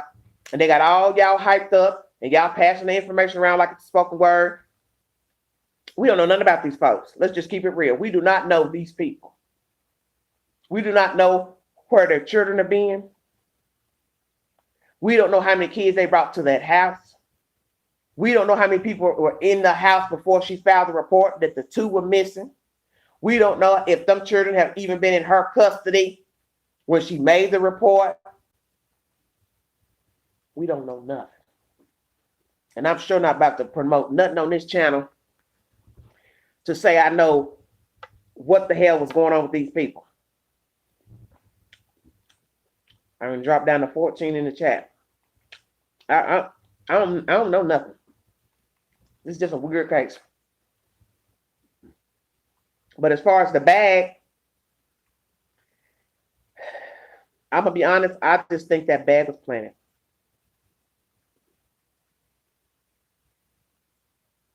Well, you know, I know everybody want to know. I know a lot of people want to help out Video Chimp. You know, that's a natural thing to, you know, when you hear horrible stuff about children missing or children found dead, you know, you want to help. You want to, you know, try to plot in your mind what could have happened. Because I do it all the time. That's why you see I'm up here on YouTube, bringing you the 211 about a story. But I tell people, in trying to figure out what has happened to a missing person or a deceased person, you also have to be leery of street gossip. There's nothing wrong with going to Facebook to see what people are saying, but you have to decide that what you're hearing, if it is the truth or not.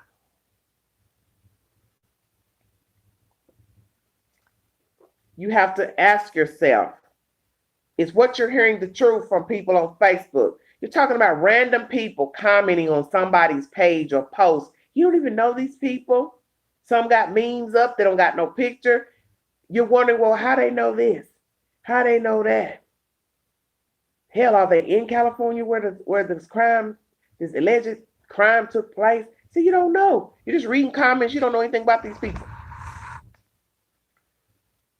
And I will bring the variables of a situation, because I do that all the time. Like I tell you, I chop everything up from the bottom to the top, but I don't know anything about these people.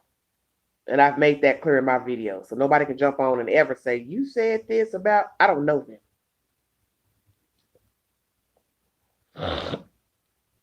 Oh, Mr. West said vacation. Okay.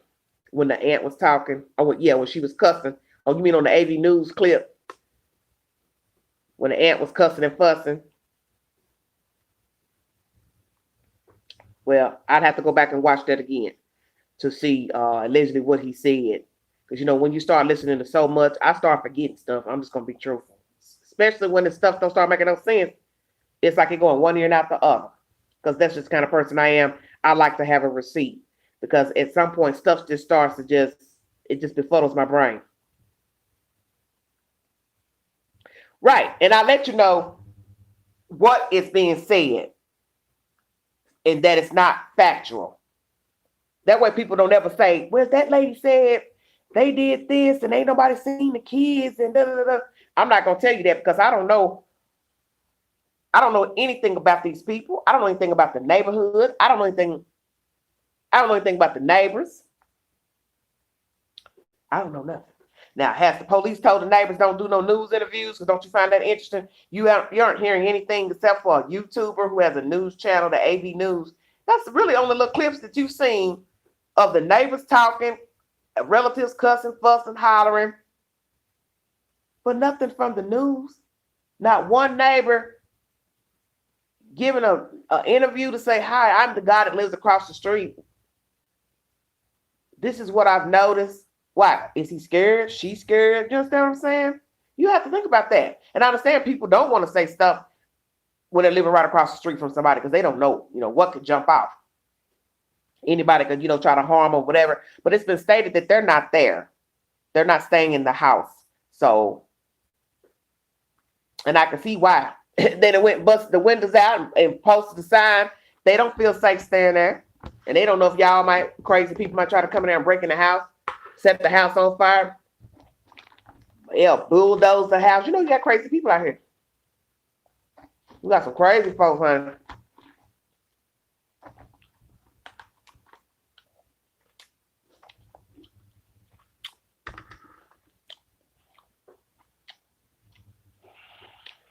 That's the latest. For the 15 I got left in the room, some of you all have slacked off.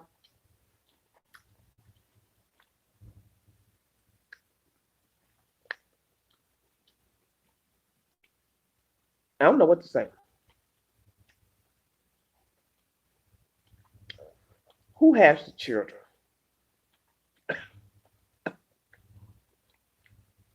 Who has the children? Mr. and Mrs. West, well, did you harm these kids? Did something go wrong? Is this a money issue? A money hustle? Did you just get tired of trying to be with these rambunctious children? They were too wild. They were getting out of hand. They weren't mild-mannered children. And you said, we made a mistake by adopting these kids. And I don't want to put up with it no more. And I don't want to deal with it no more. We made a mistake. And we can't give them back to the state because we took them from the state. We fostered them in our house, and then foolishly we adopted them. So we can't give the kids back. So now we got to figure out a way to get rid of them. Is that what happened? It became a burden. The children became a burden. Too much to deal with. Because something is not adding up. And the fact that you, Mr. West, will go in front of the news and not reveal your government name makes no damn sense to me. I've never heard of a person reporting their children missing and won't go before the news to give your name. So who did you want to be when you said, I prefer not to give my name? Come again? You are a news story. You are now a national news story. You have had your house vandalized, tore up from FBI agents. Your backyard broke up. Things seized from your house. Your electronic devices have been seized. Your van has been seized. And we do not have information that they have returned those items to you and your wife. And now, because of the vandalism and all the national attention and the neighbors cussing and fussing and ranting and raving outside the house, you all have left the house. So I'm going to ask you again, what have you done with those babies? Where are those children? Because you see, I think it was either a scam to get those kids to get money, either by life insurance, knock them off, got tired of them, killed them, and or you sold them to the highest bidder for facetious reasons, and or somebody that just wanted some children. But as they say, if indeed you sold those children allegedly, you don't know who was going to get them kids. Unless you sold them to some dirty SOB on the back pages. Some of you don't know about that. And you don't want to know about that. That is the seedy side of the underbelly. Hello, Nicole. You see, we have sick people out here. And we have sick people who desire children for sexual gratification. And they hide in the back pages, scouring people who will loan out or sell their children so they can, you know the rest. So one would have to ask themselves, are you those type of people that would sell the children to pedophiles, sexual traffickers, or just somebody who would take the kids off your hands because you no longer wanted to be their legal guardians? Because we're not going to even use the word parents because I don't know you. Now, could we all be wrong about you? Of course. I haven't claimed to know anything about you. I haven't claimed to say that you killed these kids, but I do have a feeling that something funky went down in that house or before that house. It's something. I can't say verbatim because I don't know you, but I believe you have harmed those kids. Now, if I'm wrong, then I'm wrong. And everyone is entitled to their opinion. But what I'm sitting here thinking, when I look at those photographs on your brother's Facebook page, yeah, the queen gonna go there now. All of you all sitting around eating and laughing, pictures of you all at a restaurant with all the children, the two that are currently missing. You holding one of the children, your wife is holding the other child. Your brother's taking pictures with the children. Pictures of you all sitting around, the children playing in the living room, all 6 children. One would have to ask themselves, are we looking at pictures of a killer?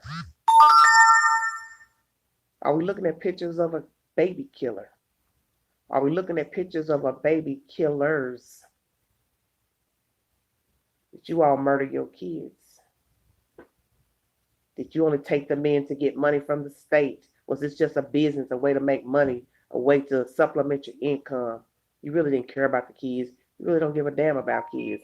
Is that what is going on with you and your wife, Mr. Trezell West, Jacqueline West? Are you that heartless that you would only use these children as a means to get money in your pocket? Sold them to the highest bidder?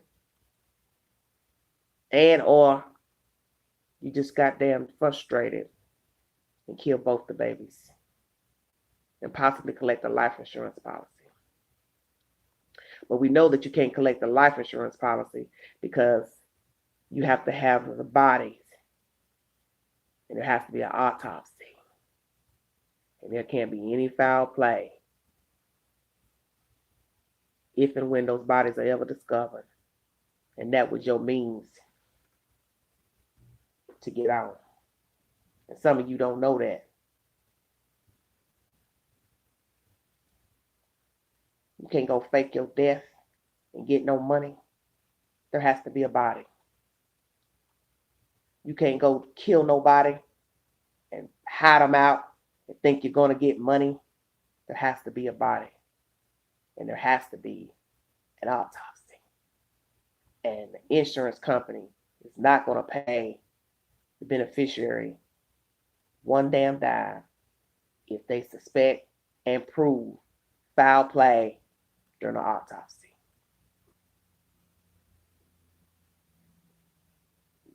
Commenter just said no emotion. You all have said that. I have yet to mention that in my lives, so we're going to mention that as well. When you talk to the public, the news, you did not cry, Mrs. Jacqueline West. You just mumbled under a mask, and you nodded your head a lot, and you swayed a lot. And I tell people, sometimes you can't read into people swaying, because there's times I sit up here and I sway back and forth when I'm sitting in this chair. Because one, I don't like sitting in this chair. I would prefer to be on my sofa, but there's not enough adequate light over there. So I do the videos from here in a chair I obviously don't care to sit in. So I move a lot in the chair. So one could say, why is she moving a lot? So you see, you can't assume anything with body language, because that's what we do. We watch how you look, how you speak. Do you stutter? Do you sway? What do you do with your hands? People are saying that about you, Mr. West. Your hands tucked into your arms like a defensive mechanism. Kind of like what people do when they know somebody's confronted them and they ready to buck up. Or is that just who you are? That's how you always stand. I must say that when I saw pictures of you on your brother's Facebook page, I wasn't enamored. Because the first thing I said was, damn, is this the same guy that's standing up there in front of the news? Because he looks different. But naturally, he had a mask on.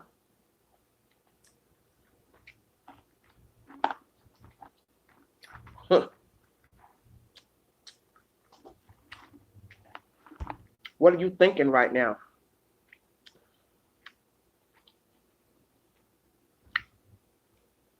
What are you and Jacqueline thinking right now? How in the hell did we get in this mess right here with these kids?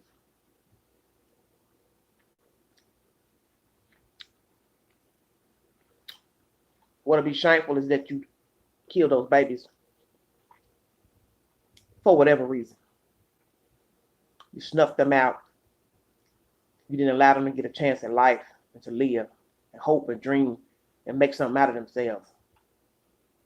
Hell, enjoy being a child.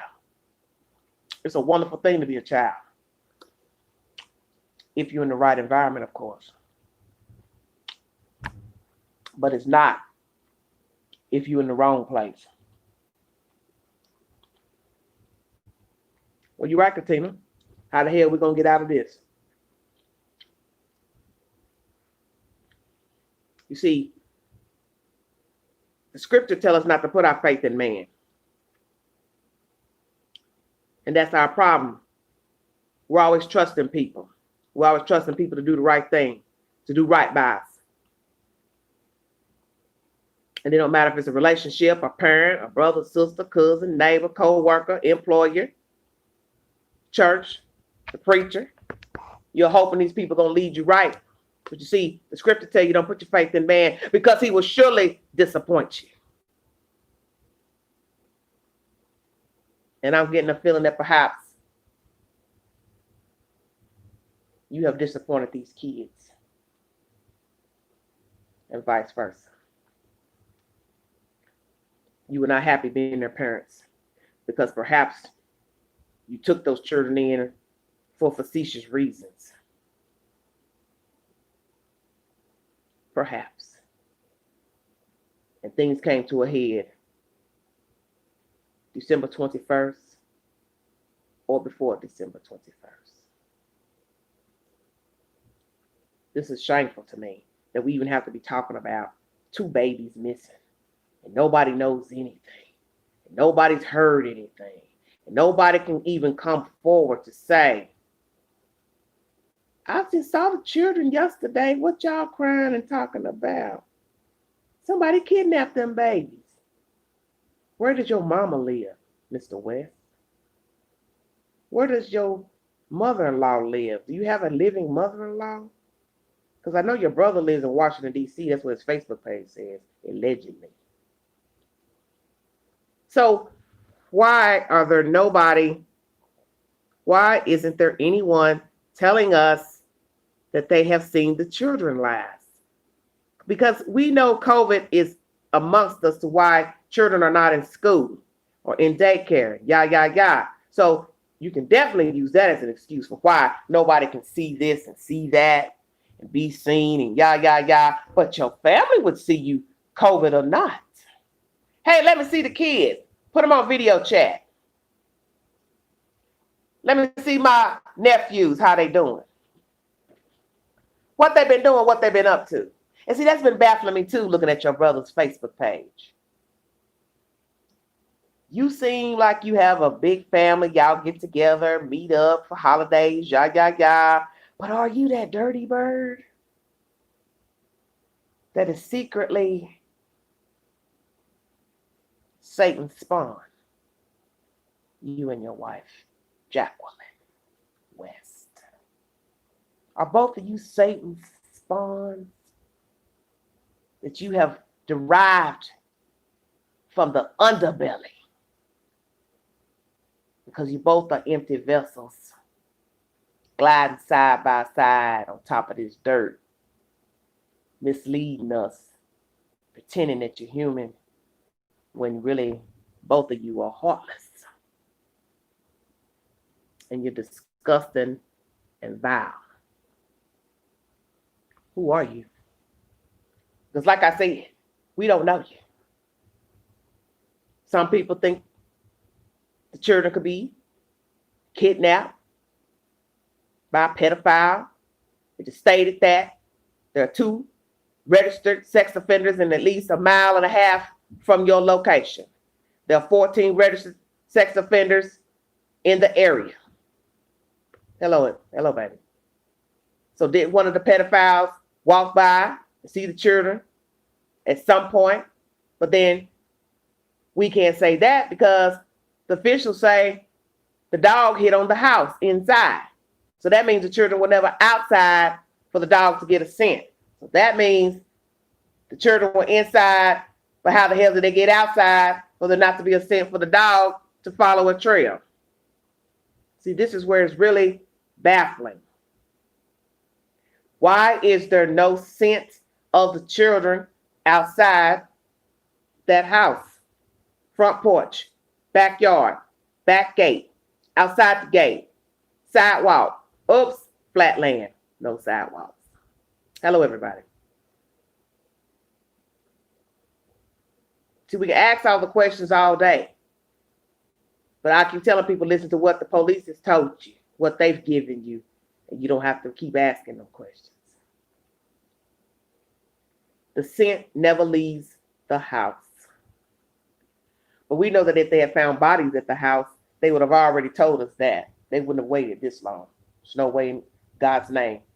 They would have never let us sit here and wonder if the children were found inside of the house, in a garage, shed, attic, backyard, whatsoever, the property itself.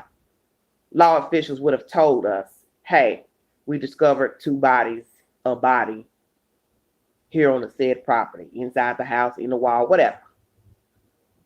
But that's the baffling part. The dog hits on the inside of the house, but yet when the search is exacted at your address, no bodies have been discovered inside the house or outside the yard. I can't believe, now that I sit here and think about it, I think it crossed my mind the other day. Because I tell you all, there's so much to decipher with these cases, the things that they say and do and their demeanor and what this person said. There's one thing that none of you have thought about, what I just said.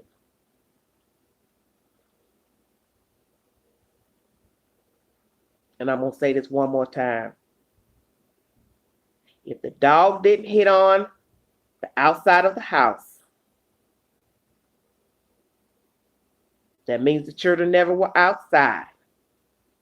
And naturally, the dog would go around the yard, in the house, out the house. If he smelled anything, he would stop wherever the last scent was.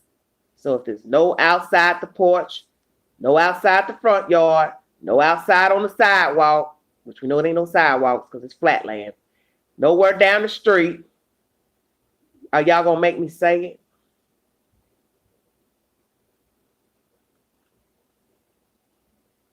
Are y'all going to make me say it? Why there is no scent outside of the house, but yet nobody's discovered in the house or discovered outside of the garage?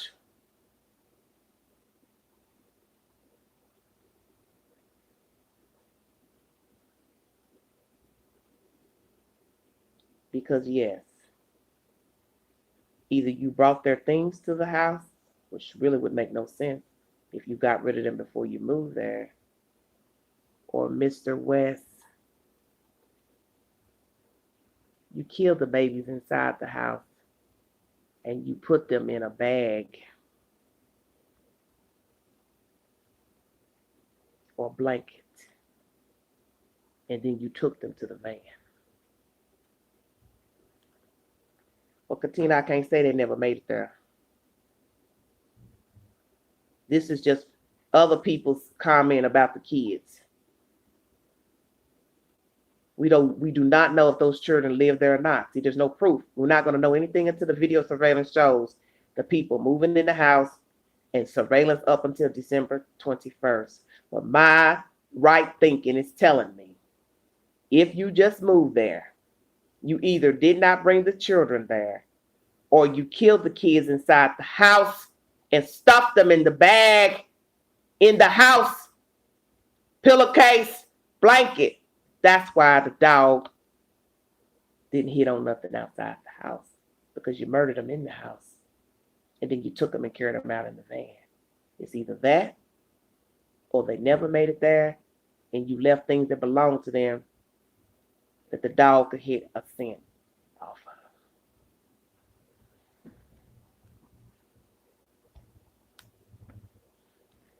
26 in the chat, 39 thumbs up. Thank you for joining me. This is a very eerie case because you're not getting a lot of information from law enforcement and the FBI.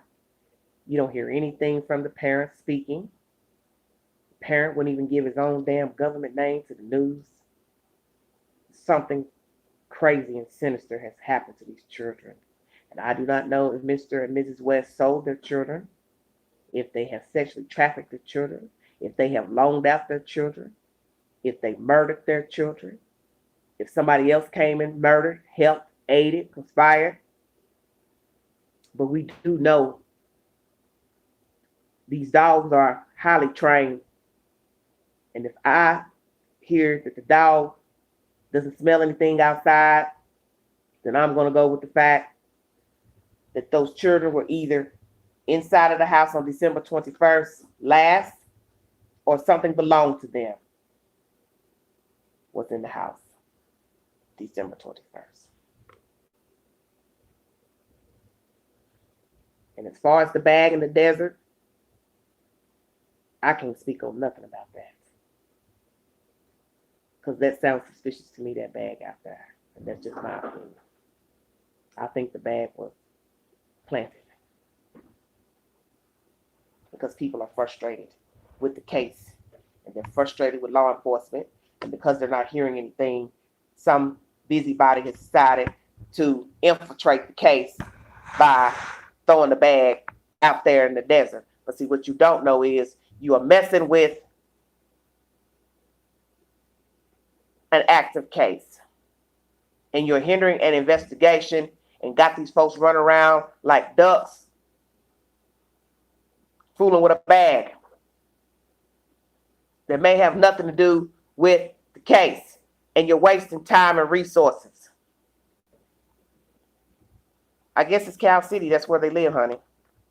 It's right near the neighborhood, the desert. This is sickening to me. It's sickening and it's disgusting because we don't know anything and people are talking and bringing up stuff and passing the information along and people are thinking it's the spoken word pertaining to these children and don't nobody really know anything.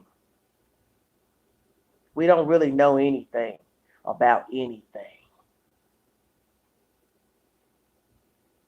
We only know really what the police has told us, which is much of nothing.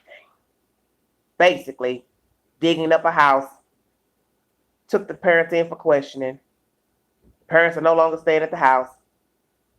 Dog hit on the scent inside the house, not outside. That's basically it. Nothing, Queen, just talking about the house and evidence from the house. And that perhaps the children never made it to the house. Or I think he killed the kids inside the house and carried them out in a bag or a pillowcase or something. And that's why that's the last scent that the dog hit on. And that's my theory. Well, see, that's the thing about murder. We can't say that he killed the kids. Who's to say she didn't kill the kids? She'll be the one that's with the kids all the time. If he has a job like he says. Hey, Palace, how you doing? So we don't really know who killed the kids. Hi, honey. Hey, Miss Palace. We don't know who killed the kids. Allegedly. If they killed the kids. Allegedly. We don't know who killed those kids. We're assuming, some of us, that they are involved.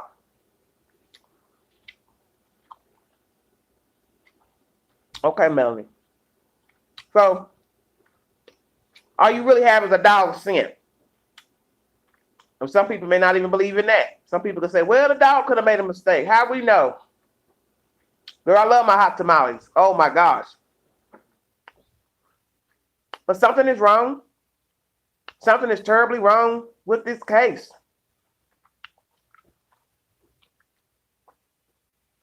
None of it makes sense. None of it. Just like when you go to Ikamel's page, when you read his bio, in there he said something about the mother gave the children up. Well, I never heard she gave them up. I heard they were taken. So I don't know if that's just his wording, but you understand what I'm saying? Everything is in the details. What is what? And as I state, some people don't want to start at the beginning of the story, which is where the children came from. Hey, Margaret, how you doing? Where the children came from, how they derived from being from their mother's custody, what actually happened with the children in her custody, what is the truth to what happened to baby Sincere in Ryan Dean's custody. How did these children get to Jacqueline and Giselle West peripheral?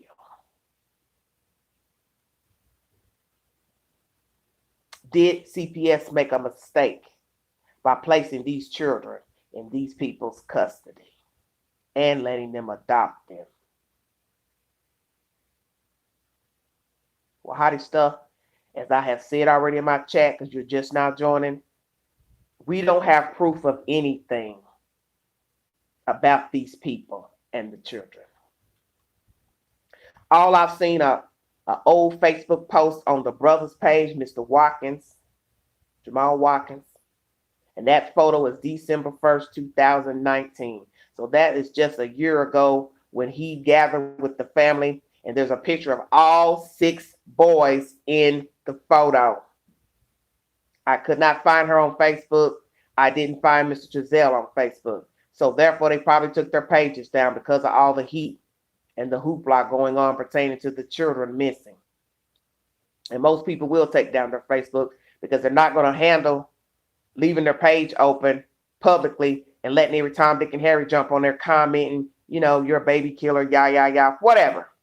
Because there's always going to be somebody that's going to rally behind the people and say, well, I know you didn't do this and you would never. And I tell you, I don't speak on behalf of nobody.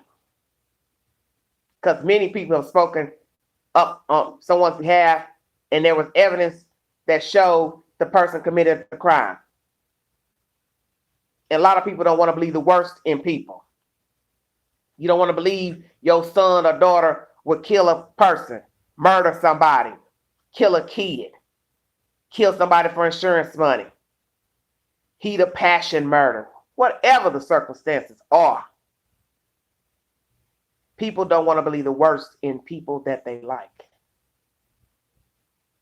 And even when they know something ain't right with them, they still will aid them. They still will support them. They still will be friendly with them, cordial, even though they know they're not proper. And I am sure that somebody on top of this dirt is rallying behind Trezell and Jacqueline West. And I'm sure his family, some of them believe that those children were kidnapped. And they do not believe those two harmed those children or sold those children. But as I have said, you do not know people. Only thing you can say is they haven't showed me anything that would lead me to think they would harm a child. And you can say that if that's your truth. You've never seen these people act any way subversive with the children, a child, a friend, whomever.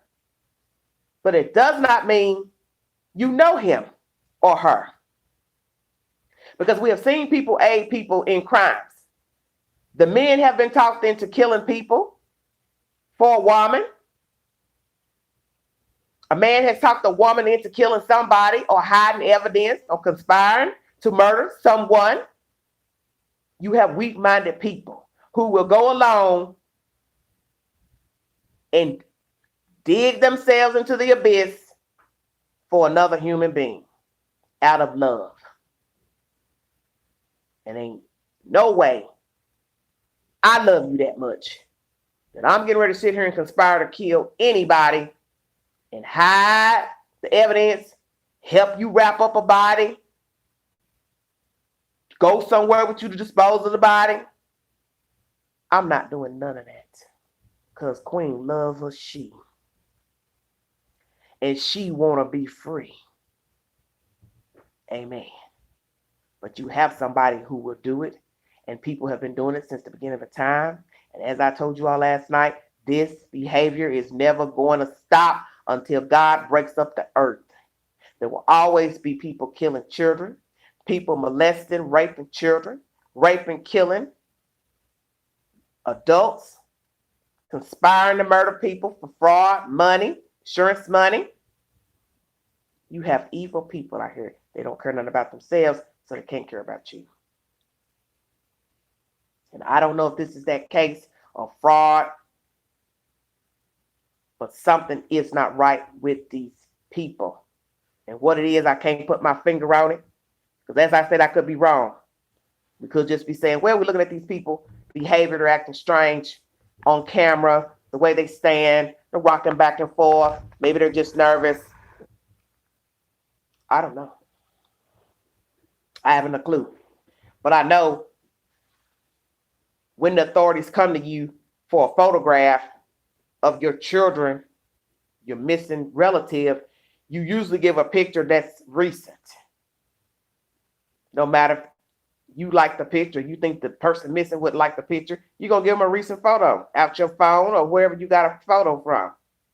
You're not going to give the police and FBI pictures from 2019. Hey, Nitra, how you doing? So one has to wonder,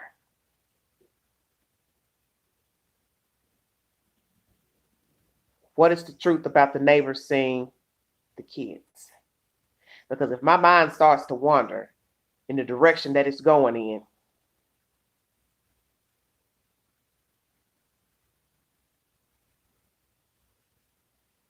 you gave an uploaded photo from 2019 to the authorities to give to the Missing Persons Bureau. Is it perhaps that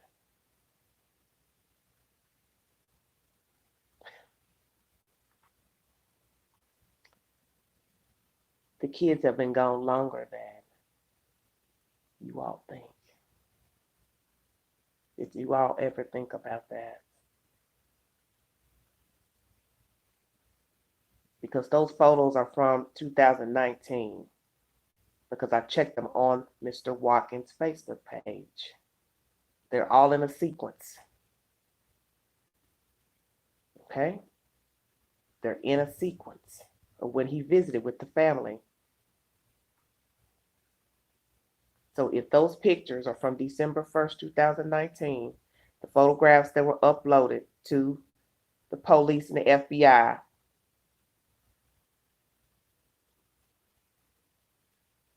then we may be talking about children who have been dead probably a year or less. Do you understand what I'm saying?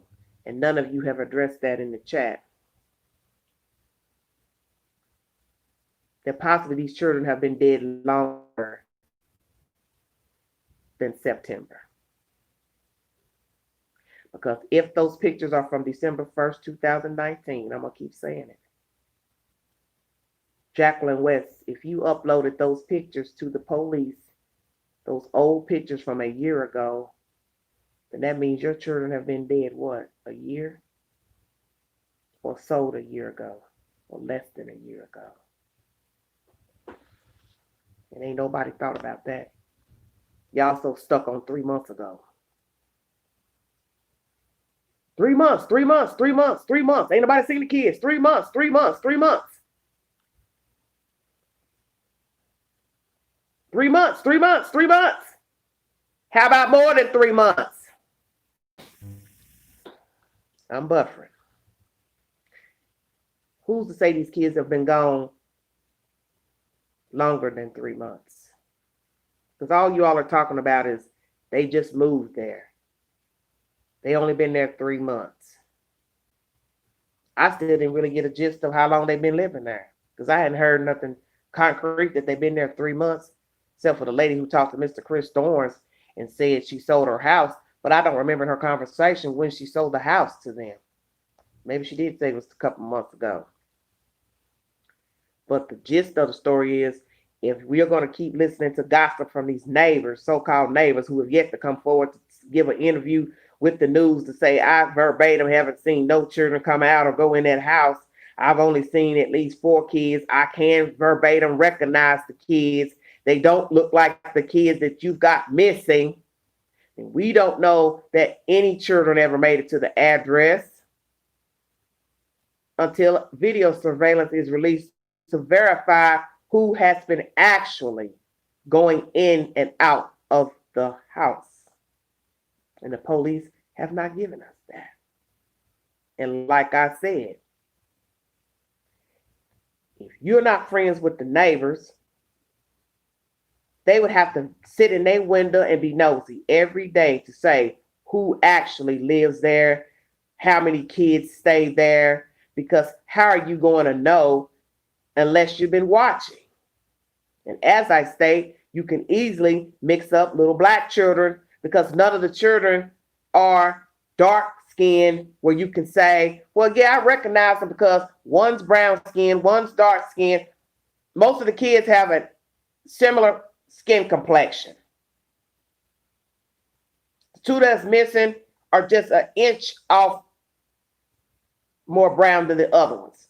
But all the other ones are lighter skinned children.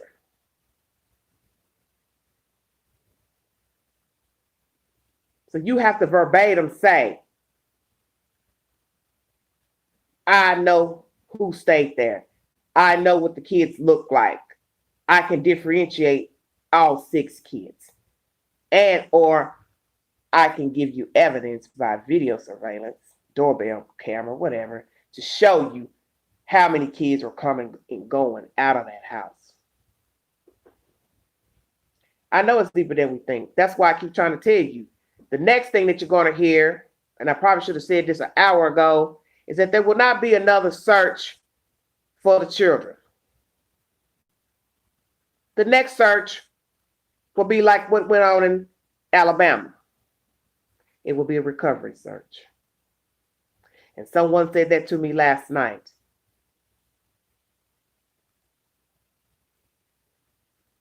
Why you think there ain't been no searches, Miss Angela? And I had to think about that. Because the police already know what they need to know when they went in and did the search of the house last week. And that's why there is no equa search. No official searches.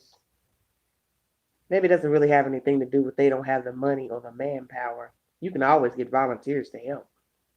Volunteers can come from 5, 6 counties over and search the neighborhood and search the land and the desert.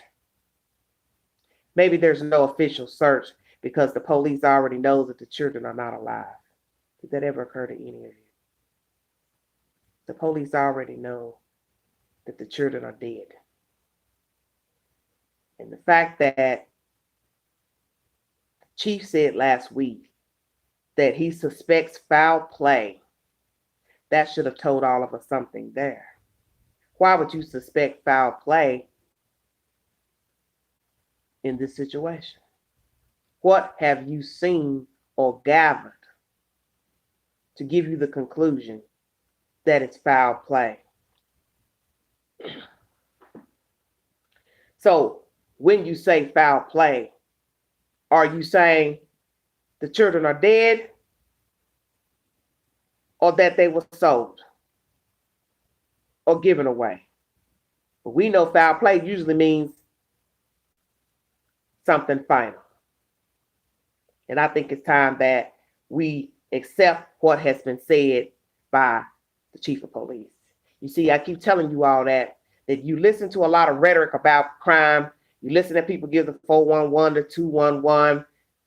But in the end, it's just white noise. It's not the truth. Because somebody can't bring you a receipt. It's just people gossiping. And if the chief is telling you a week ago, I suspect foul play, why couldn't anybody in their right mind think these babies ain't alive? Do you understand what I'm saying? I don't know, honey, about the dogs. I just know they hit on the inside. That's all I can tell you, honey. That's the reason why I said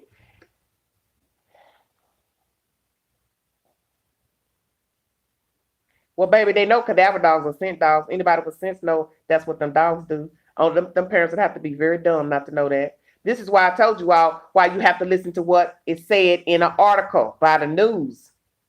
Don't listen to this other stuff out here. Don't listen to what these other people are saying on YouTube and Facebook. That's not the spoken word, you see. That's idle chit chat, which gets your mind befuddled and you start passing that stuff on. I keep telling you all. That's why I always bring you a source from the news. Not Pookie, Ray, none of that. You see, the fact that they went in the house, they searched, brought in a dog, brought out bags, dug up the backyard. The parents are no longer staying there. The chief has told you what he thinks, but still ain't told you why. No official searches for the children, because perhaps what they've gathered is showing you they are not alive. And there's no need to search for a dead person, only recover a dead person. That's why it's called a recovery search, grid search. And we learned that from Cupcake. Basically, circumference of a land, walking toe to toe, searching. for a body. We're not looking for you alive. Because perhaps we already have information that you are not alive. Or they are not alive, rather. And I think that is where this is going. That's why you have not heard anything from law enforcement. You have not heard any neighbors give any formal statements to the news. Don't you find that odd? No one has given a formal statement to the news. Don't you think day one there should have been an official search with either the community and or EquiSearch or somebody? You have people out here who do this for a living. They bring in their German shepherds and dogs to help aid people to find people. You have organizations that do this. This is their job. You haven't heard of one formal agency rendering aid to find these babies. You don't find that strange? It will be 2 weeks. Tuesday that the mother filed a report. And there's also conflicting information pertaining to what time she called. The baby mother's telling the news she didn't call till 9, but the news says she called at 6. And the official report went out at 8. So I'm going to go with the news. And I don't want people to think I'm trying to be mean to the baby mother, but I'm just not about to listen to no outsider tell me nothing. I don't know why they dug up the yard that soon. Maybe they wanted to get down to the nitty gritty and get it done, because if you waste too much time, people can go in the yard and start doing something. Think about it. What if I was stupid enough to put my kid in the yard, but then I go report them missing, which, just like I said, only a fool would go bury a person anywhere in their house or property, and you're going to go report them missing. You only bury people in the yard or your house when you have no intention to ever report them missing. Only a fool calls the cops and then they got buried people on the property. You understand what I'm saying? I'm not going to do that. If I know I buried you in the backyard, in the attic, in the cellar, I'm not getting ready to call you. I'm not going to call the police and say you're missing. I'm not going to say anything. I'm just let people think you're still alive. You only want to get caught if you go report somebody missing and you have them buried on your property. You should know that people are going to come and start going around the property looking, see if they can smell anything, get the warrant to see if they can dig it up. Just saying. So that's what leading some of you to think they're nowhere near that address or that city, perhaps. Because as I say, I do not even know where the people derived from.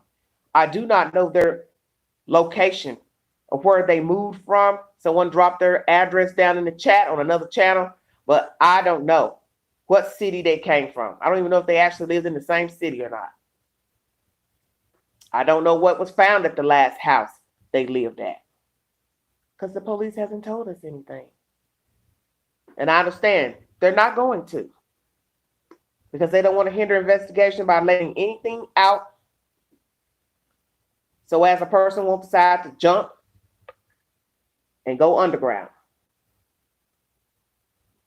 because a very shaky, jakey person will go underground if they think the authorities are close to filing an arrest, because people do it all the time. I'm wondering what these people are thinking at this point, because let's say they are guilty, allegedly. What could they be thinking? Damn, they ain't arrested us yet, so maybe they don't got nothing. They gonna let us have our kids back. What are our friends and family thinking? What are they thinking? What is Jacqueline and Trezell West thinking? Hell, we know if they did it, they don't care.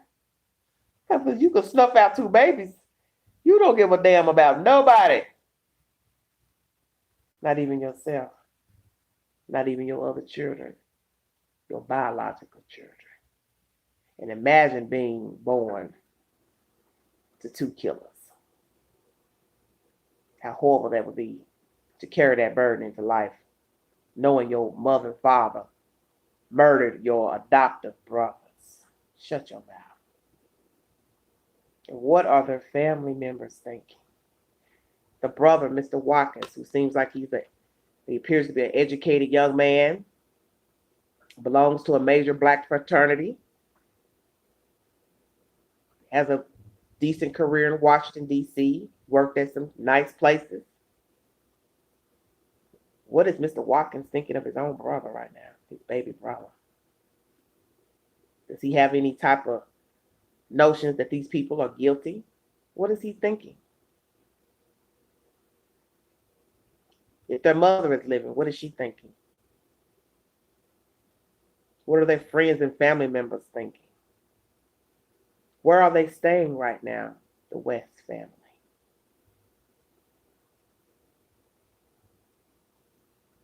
Did the state put the other two biological children with the West family members? I think that's interesting to know. And what is even more pathetic and sad, besides the two babies missing and being adopted by these people, if indeed they have been murdered or sold, is that there are two other adoptive children who now are back in state's care. Hello, Joelle. That's the sickening part as well. Two other boys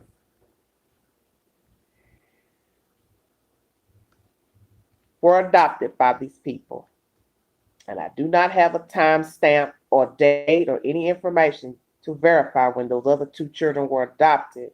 But how horrible is it that they were adopted by these people and now they are back in state's care?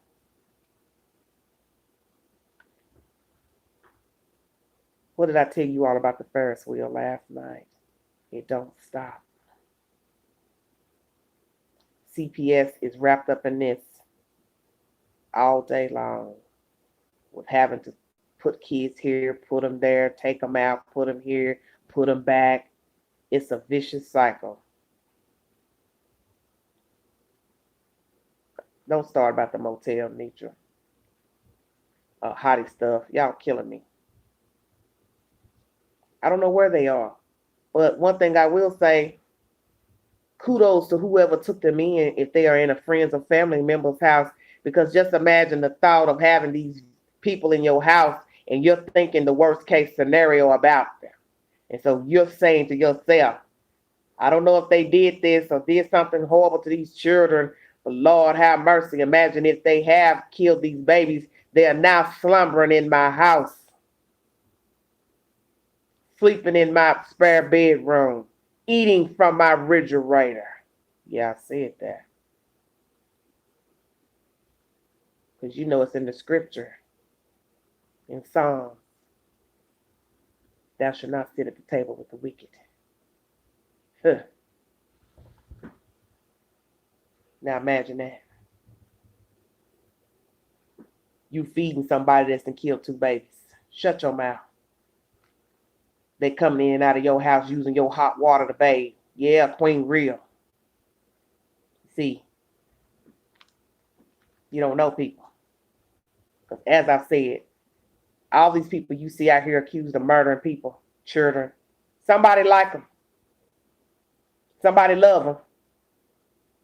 Somebody is a ride or die partner, co-conspirator, shoulder lean.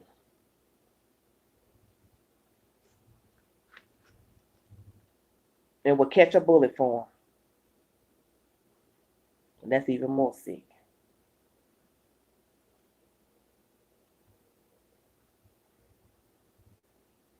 Is the bag that was found in the desert actual evidence? Or did somebody plant that bag in the desert? Did a searcher plant the bag in the desert? Did one of the family members of the biological mother or herself plant the bag in the desert?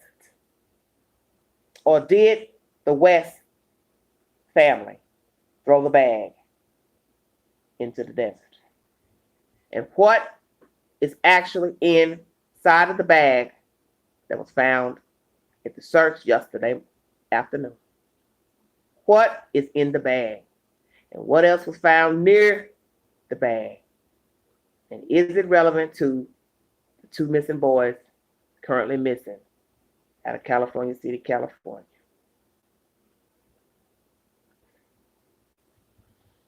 This is some sick, sick stuff. And the not knowing at this point, it really is, it's excruciating. If you have a heart and you care about life, and you care about the welfare of children, it's excruciating. And I can say that for myself, that I just barely got enough sleep today. 7 hours barely. As I state, don't go to bed till daylight. I slept all day. And I couldn't wait to get to my phone just to see, Lord, let me Google something. Please tell me something about this bag.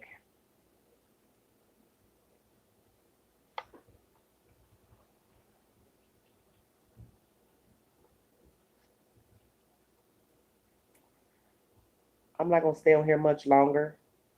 I've tried to touch on every point pertaining to this case. And I came in on it late. But basically, there's not really a lot to the case. It doesn't have a lot of intricate details like a lot of true crime cases of missing children, deceased people, missing people. This is a pretty bland case. As I state, the only thing that has a negative connotation to this case of the missing children is that the biological mother lost custody of the children. And whether you believe CPS was right or wrong, or she was right or wrong, you believe what you want. Because basically, we don't have really a lot of information to tell us the 411 on the actual case of her losing custody of her children. And if she complied with the rules and regulations to try to get her children back, was she actively trying to get her children back? What actually happened with the medical report? What was said by the doctor to detectives, CPS workers? Why did they take them away from her family when the children were placed with them? Who was the family? And why did the social worker who came on board newly to the case make that decision? Who is going to speak up to the truth about the welfare case pertaining to the children's custodial mother? Will the biological fathers ever come forward and tell us the 411 on their relationship with the mother? Were they fly-by-night sexual partners, or she dated them? But due to the fact that the children are close in age, one could say that she did not have substantial relationships with the baby daddies. And it has been said that both children do not have the same father. So when you say 3 and 4 years old, the children are back to back in age. So that means she had 2 separate relationships when she conceived each child. So what happened with those fathers? And why has it been said that when she came to the scene, to this house to see about the missing children, that the fathers were also present, which I can't fathom that in my right brain? Baby mama going up the highway with 2 different baby daddies? Shut your mouth. I can't fathom it. But despite that, why did they not give commentary to the news about their missing sons? If it's even true that she went to California City from Bakersfield with the 2 fathers. Where are the fathers of the babies? Why haven't you guys given a formal statement to the news about your concern about the children? The average person, whether they came from Uzbekistan, Ohio, Florida, would have given a statement even from their living room to the news via Zoom. Everybody's in tune with social media and video chat. You could easily have done an interview with the news. Video chat, they probably are ashamed.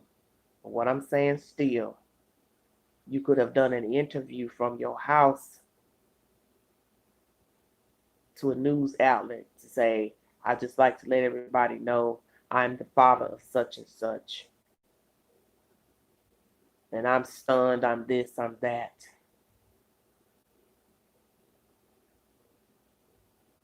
Tell the people something. Let them know you are concerned about your missing children, that you didn't step up and aid any care to the children. Well, they may not want to be in the public eye, but like I said, this is a serious case of missing kids. You cannot be worried about what people think of you when your child has gone missing and you have not stepped up to help aid the mother when she lost custody. Now, were they in jail, locked up, incarcerated? I don't know. But the point remains, all that is null and void. Right now, the children are missing. So you need not worry about what people are going to say. You should come forward and say, "I am the father of Sincere. I'm the father of whomever, whatever names y'all want to call them." Because I'm all befuddled about the name change. Just come forward and speak to the public and say, "I am the father. I am the fathers of these two children. We are concerned about their welfare and what has happened to them." And if the news people want to get jiggy and ask you where you have been, then just tell them. I wasn't in a position to take custody of the child. And that way nobody can keep asking you that. You can say it one time and be done with it.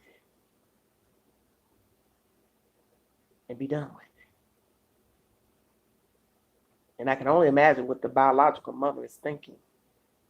And I always tell you all, I don't claim nothing on nobody's feelings or emotions, because a lot of you are speaking up on behalf of people. But what did I keep telling you about people? It's not to throw shade on the West family, shade on the biological mother, but I keep everything copacetic and common sense wise. This is the same person who lost custody of her children. So I can't speak on how she actually feels or what she feels, because I don't know all the dynamics except for something about a broke leg pertaining to the child. And I don't know actually if somebody really put up enough effort to try to get the child back, because I don't know all the details and I don't have no receipts. So I will never speak on how somebody feels about the missing child that they no longer have, or how the West people feel about the missing children. But I am curious to how Miss Ryan Dean feels about the missing children, about the kids being gone for 2 years or more, about losing custody of the children, about any mistakes she made in her past. Yes, it has a few little twists and turns, nature, because as I state, the most negative thing about the case is the mother losing custody and what you believe and don't believe. But as I state, we don't have receipts, so we really can't say. We can just say, well, it looks bad, because the state must have found something. And did she comply? That's it. We're trying to get her children back. What was the holdup? Because see, nobody can sit here and say you're not concerned about that when now you have kids who are placed with these people and we can't find them. So what is going on that led those kids to this final destination? What happened with the biological mother? You can't sugarcoat this and throw it under the rug because these people now have custody of the kids. Because you see, whatever happened with the biological mother, Miss Ryan Dean, could have possibly been avoided to where these children would have ended up in this place and now missing, and God forbid, harmed. And that had to be a hell of a burden to carry, knowing that whatever you did not do, Miss Dean, or did do, led to this serious situation 2 years later, to where can't nobody find your damn kids with this new family. You have to be thinking about that. Because if you're not thinking about that, then there's something wrong with you. There's something wrong with you. Because as I state, if you actually have empathy for these children being missing, you have to be in a terrible place, knowing that you weren't living right, something you did, people your company you kept, led to these children having an accident, and then the state getting involved in your personal life and removing your children. And the fact that you have 2 more children is even more interesting. So the plot is thickened. Because one would have to ask themselves, if the state took your first baby because of a broke femur, and then you were pregnant during that time or shortly after or whatever the time frame is, and allegedly took that baby at 11 days old, how do you have 2 more children that are older than that one and they are where exactly? And why does the state not have them? Or do they have them? Who has them? And are they with you right now? She has one of the sons on her Facebook page. He's in a picture with her in the background of her profile. Well, ACY, that don't really mean anything about what somebody said. Because, like I tell y'all, if you can't bring a receipt to the queen, to the news, and let people know what really happened in a situation, you are doing just what everybody else has been doing in this case. Just a bunch of people talking and gossiping. Bring us a receipt to what happened with you and your kids. Bring me papers, bring the world papers to show you this is what I did to get my kid back. They asked me to do this, this, and this. Here's the receipts. Here's the date. Here's the time. Here's my appeal on any judgment they gave. Oh, I appealed that. I went before the judge on this date. Show the world, and that way can't nobody question you. Can't nobody assume anything. Because at this point, with the seriousness of this case, I keep telling people, you can't help but go back to the beginning. How could you not? Because these were adopted children. The West didn't find these kids on the side of the road and took them in. They got them through CPS. And CPS took those kids from a woman.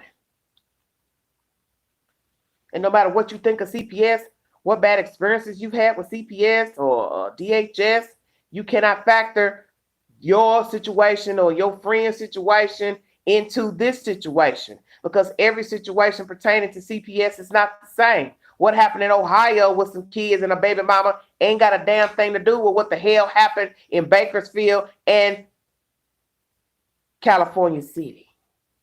And you all need to stop doing that, because it's low rent.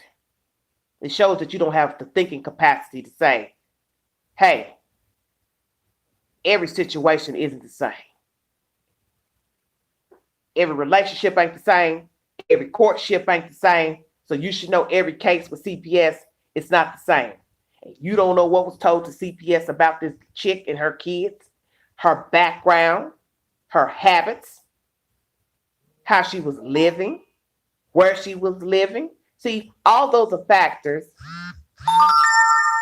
in getting your kids back, keeping your kids. So nobody can go out here and say what went on with Ryan Dean and those 2 children. Just like right now, the Book of Life says she has 2 other children. And that's out her own mouth on her Facebook page. So one could ask, well, where are those children?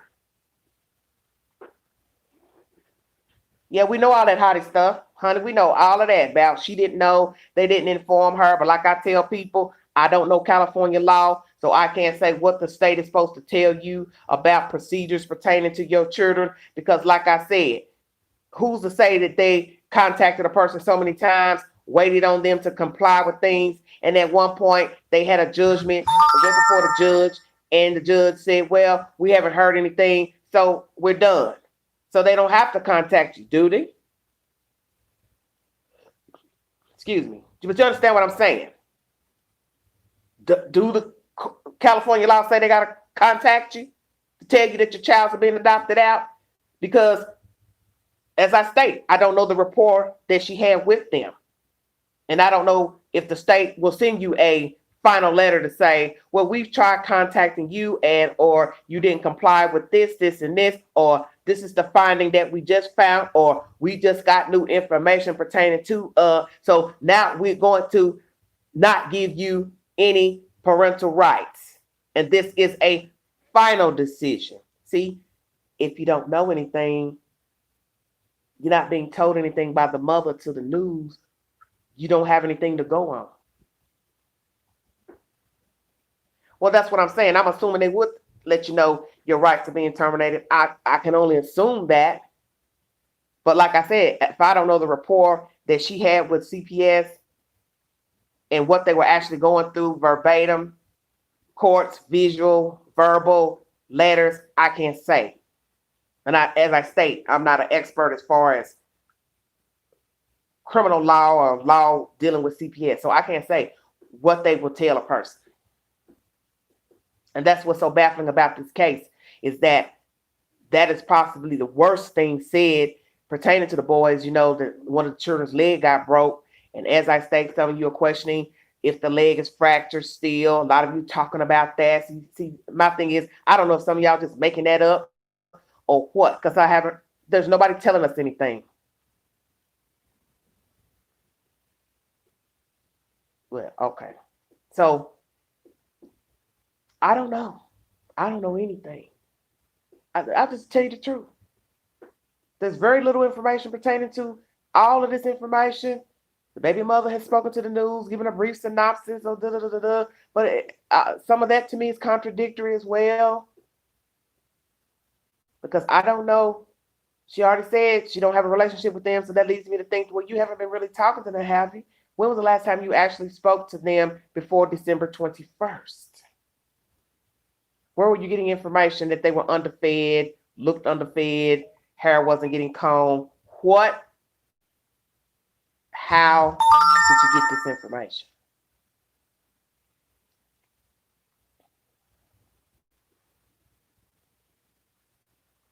Well, Asa, I'm telling you. AC, excuse me. I don't know. And that's why I don't claim to know anything and speak on something that I don't know. Like I said, everything's an assumption when you don't have any information. But I'm not going to get up here and tell you what happened with her and her kids and didn't happen because I wasn't there. And there haven't been any receipts brought forth. And this woman probably feels, well, I don't owe anybody any information. I don't owe y'all no explanation about what happened with me and my kids.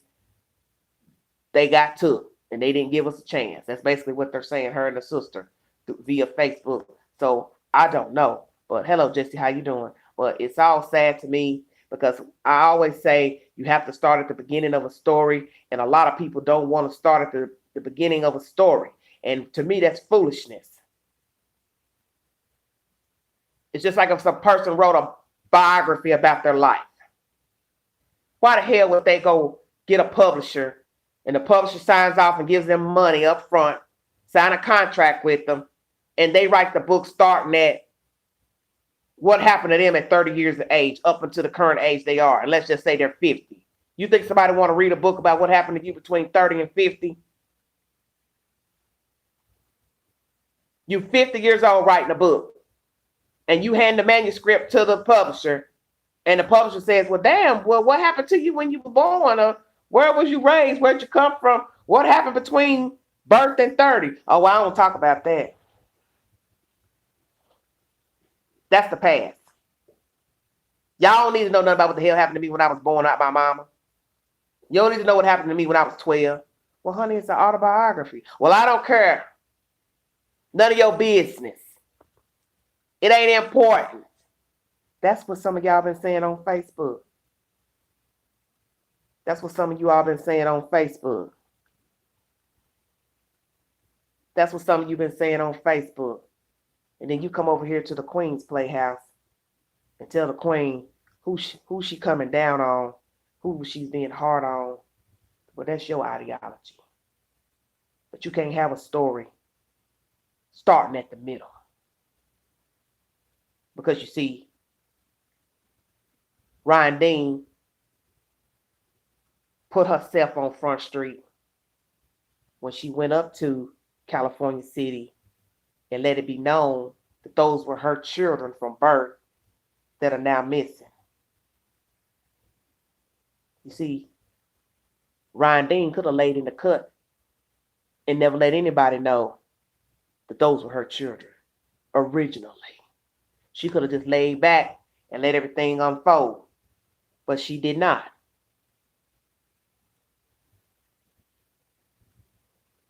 So once you came forward and said, I'm the original creator of the children, naturally, you have sent out to the universe, oh my, what happened?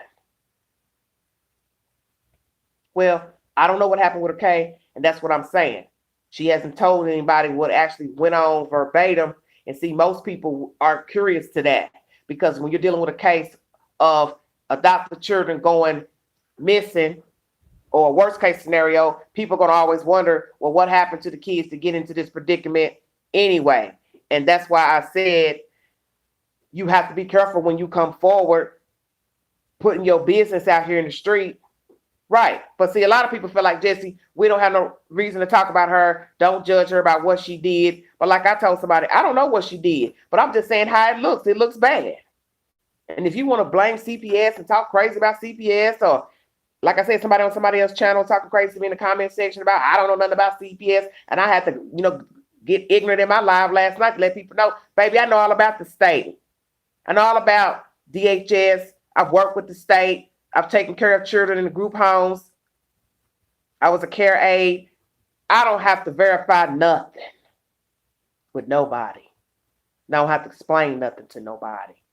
If I say I've had dealings, then that's what I mean. I'm not on trial, so I don't have to explain any damn thing to nobody. But one thing I do know, you get written statements pertaining to any type of dealings with the state. I don't care what it's about. I don't care if it's about a Social Security claim. They're going to notify you. And anything you dispute, they will tell you that you can appeal it. So that's my point. That's my point. That's my point. You hear all kind of stories of children falling through the cracks, CPS, this and that, accusations, some true, some not, some unfounded. You understand what I'm saying? Adopted children being abused in the homes that they're in, foster children being abused in the homes that they're in by the foster parents. But this case is interesting because just like the case I brought you all a couple of months ago about the two Caucasian kids who were found dead on two different properties here in the East Tennessee area, Knoxville, Roane County area, I have yet to hear their biological parents step up and say anything. Oh yeah, by the way, that's my kid. I gave birth to her and him. They mamas and daddies ain't came out the woodworks. Just saying. You can go back to my earlier videos where I covered the case a few months ago of two children who were just found murdered. And they both were adopted. And they were buried on the property, two different properties. They mamas and daddies, I haven't heard nothing. Nobody has spoke up to claim them and say, oh, by the way, I gave birth to that girl. I gave birth to that boy. And I want to give my opinion about what happened to me and why the state took my kids and or I gave my kids up. Hello, Allison. How you doing, baby? I have yet to hear anybody speak up in relations to giving birth to those two kids, Caucasian kids that were found murdered right here in my backyard. So you see, when you open your mouth, Miss Dean, to let everybody know that you was adopted mother, you put yourself on Front Street. And yes, you have a lot of people who probably feel sorry for you and rallying behind you and saying it don't matter what you did, that's the past. Well, that's their opinion. I don't ride like that because I don't know you and I don't know what you were doing when the baby leg got broke. And I don't know if the baby had been abused beforehand, even though you say you were not home. But my thing is, I don't know who you were, what was going on in your house. I don't know if the baby was being abused. If there were other, you know what I'm saying, broken bones, broken arms, lacerations, head trauma. How would I know that? And the only person that's going to tell the truth is either you, somebody close to you, or CPS. So I don't claim to know anything about your personal business. I just give my fans the 411, the 211 that's given to me by the news and the news source, and they entitled to assume whatever they like about a storyline. Well, of course, there's more to the story. It always is. And that's why I said it's only a matter of time that somebody's going to start talking. And it ain't going to be people on Facebook.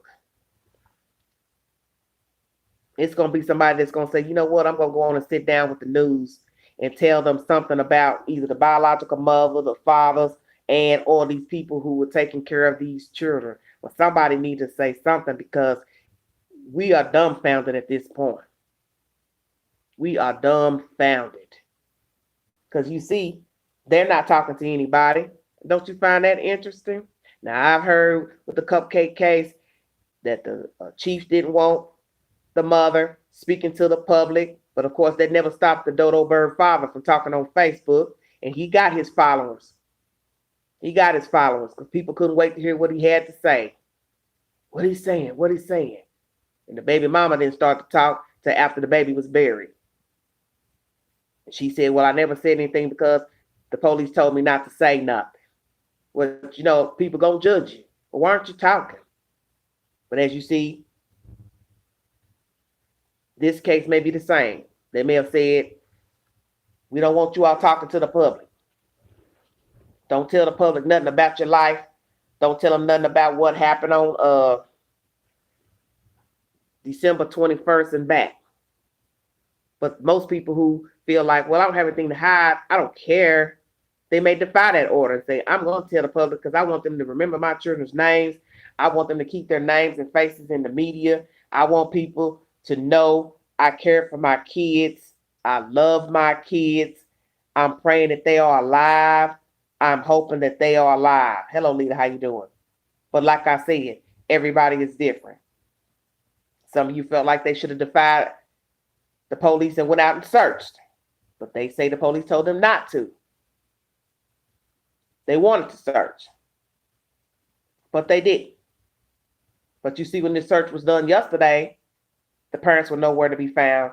And people wanted that to be known, that it was just the biological mother and her family and other citizens of California City and maybe other places exacting that search on Saturday. Well, how does stuff I already know? It's been 2 years. That's been stated. The kids were in the custody with the West family for 2 years. So you have to count how long it takes to file paperwork on adoptions, which is long. It's not a 2-3 month process. You know, it's probably damn near a year. So, see, like I said, we don't know what was said with DHS and this chick and these kids. What was found, what was brought forth, what was not done on the mother's part. Did you have some other birds chirping in the background, saying things about her? So you have to think about all that. Because you get investigated when there's allegations of abuse with a child. They getting ready to go talk to everybody. Your mama, your daddy, your landlord, the neighbors, your employer. They're going to dig in and see if you got arrest records. They're going to do all that. They're going to do all that. And everybody knows this. Especially here in the South. It's been said, you get DHS in your business, you can't get rid of them. You can't get rid of them. And let your community and neighbors and people and family know that DHS has been in your business. Hell yeah, they'll call them folks and tell them stuff about you, even if it's not true. Because you have people who are facetious, who want to see you fall down, want to see your kids taken away, want to see just mayhem in your life. And then you have those who say, hey, I know you foul, and I'm going to call CPS and give them the 411 about what the hell you doing and what you've been doing and what you have not been doing, which is not doing right by your kids. You got people like that who don't mind calling on you because they think you're not doing what you're supposed to be doing with your kids. And you do have people out here who are not living right with their children. And you have people who will never own that they are not doing what they're supposed to do. Because some of you out here, you think it's okay to do whatever you want in front of your kids. You like smoking marijuana. You think it's okay. It's from the earth. So what? I want to smoke in front of my kid. So what? Hell, I might want to give my baby the blunt. Some of you get down like that. But the law may say otherwise. She claims she only smoked a little weed and that stopped her from getting her kid. See how this stuff, see, this is exactly what I'm talking about right here. Where you going?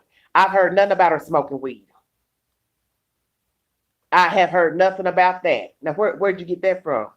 See, this is exactly what I'm talking about. This is exactly what I'm talking about. I'm not trying to be funny, but this is what I'm talking about. How you hear stuff. I've heard nothing about her smoking weed. All I've heard is something about her leaving the baby with the person and the leg got broke. She said it. Well, where she say that at? Lord have mercy. I give up. I need a hot tamale. I've heard nothing about her smoking marijuana. Just the first time. Okay, now somebody else is saying they heard it in the interview. What interview y'all heard that in? My ears must have a lot of wax in it that I ain't hearing none of this stuff.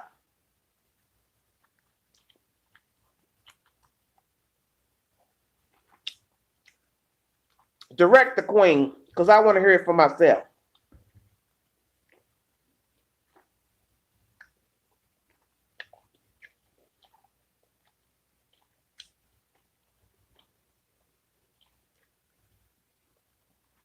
I've heard nothing about marijuana or any type of narcotics used. Oh, from her home. Well, when did she do that? See, this is what I'm saying. KGET. Okay, well, see, that's the source I've been bringing you pertaining to the search that was done. KGET. That's who information I just brought you pertaining to this video I'm talking on right now. Well, let me say to the fans listening and whoever can see the chat, I don't know anything about her using marijuana. I've not heard of an interview.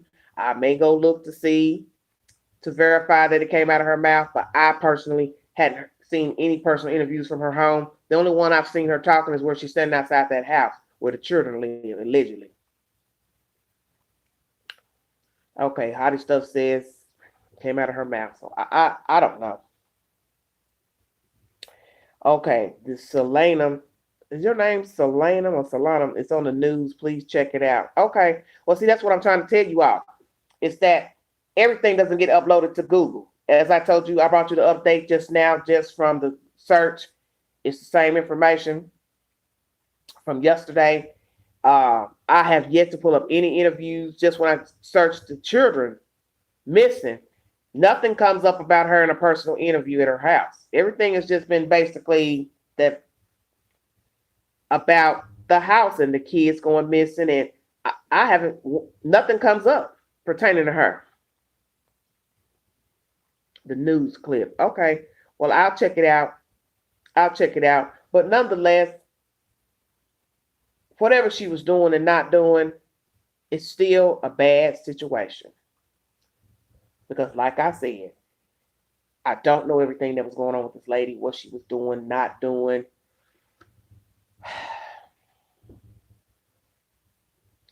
Did she follow through with everything that the CPS workers were asking her to do? I don't know.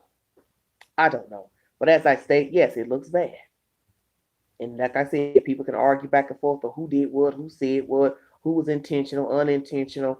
My thing is this. I've said this 1,000 times. You can believe whatever you want. Okay, Kiro News. Okay. Hold on. Let me write that down. You can believe whatever you want about the situation, but DHS don't want your children. I don't know why some of you think that. That's just my opinion, because I know that most states have a hard time trying to place children. They don't have adequate housing and homes and foster homes to take your kids or take children.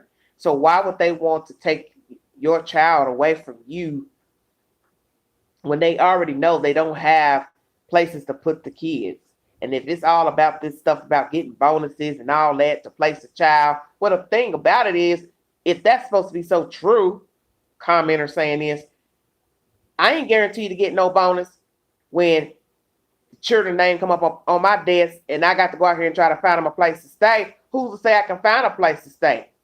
Find them a place, you know what I'm saying, a home to put them in. And I'm looking forward to a bonus because of that. I don't know if I believe that. That just sounds weird to me. Like I said, everybody knows the state is funded by the government. So the state gonna get money either way, either way.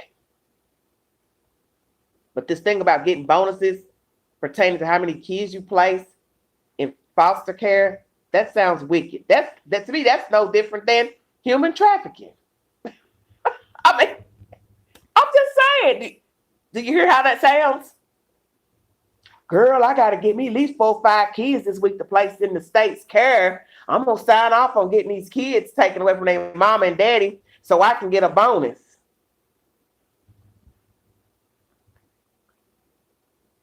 Like I said, we naturally know the state office is going to get money from the government. They have to get money from the government because that's who's funding the state offices. So that's a given.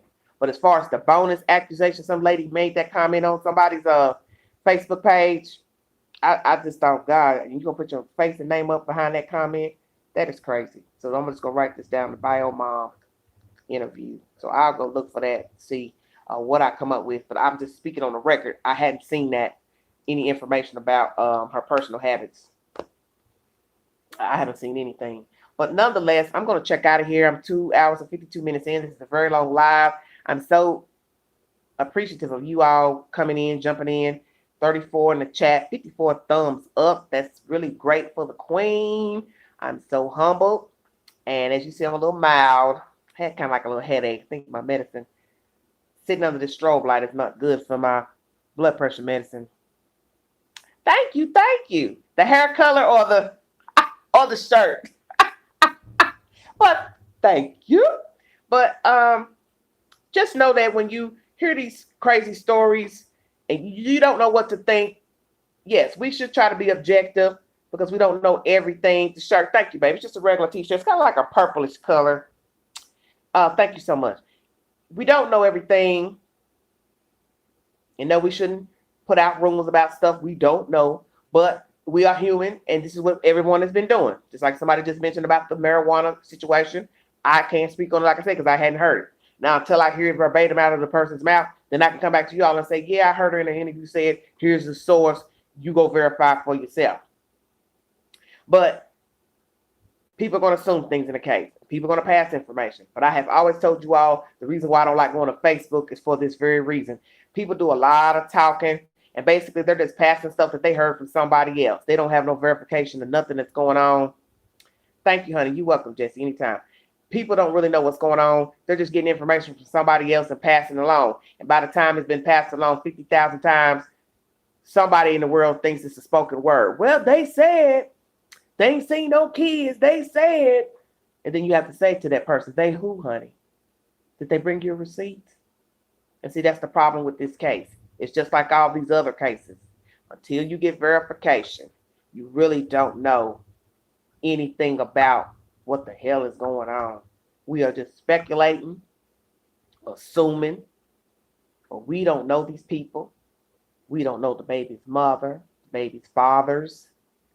We don't know where these people come from, how long they've been in this house, who they brought to the house, who was staying in the house. Hell, do they really own the house?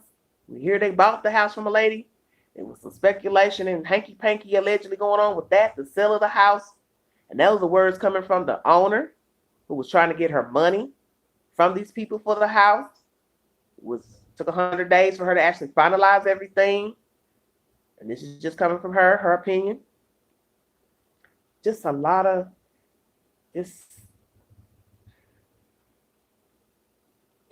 I don't even know the word I want to use. It's just, like I said, not a whole lot has come out about the case pertaining to the children, and he leaves.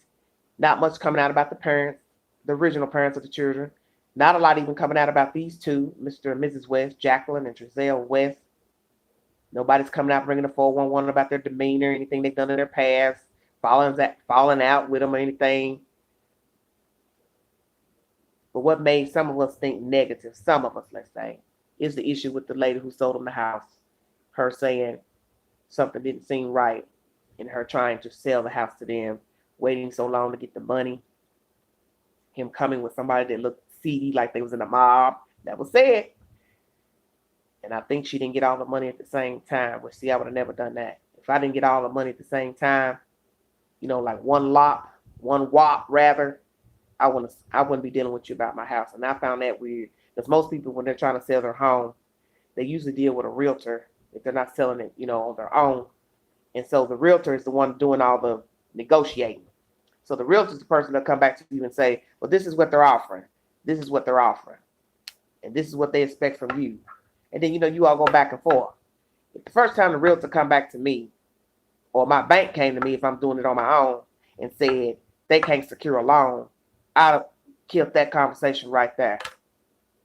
And don't you all find that odd that she's told Mr. Chris Thorns, and you can go verify this on his channel, that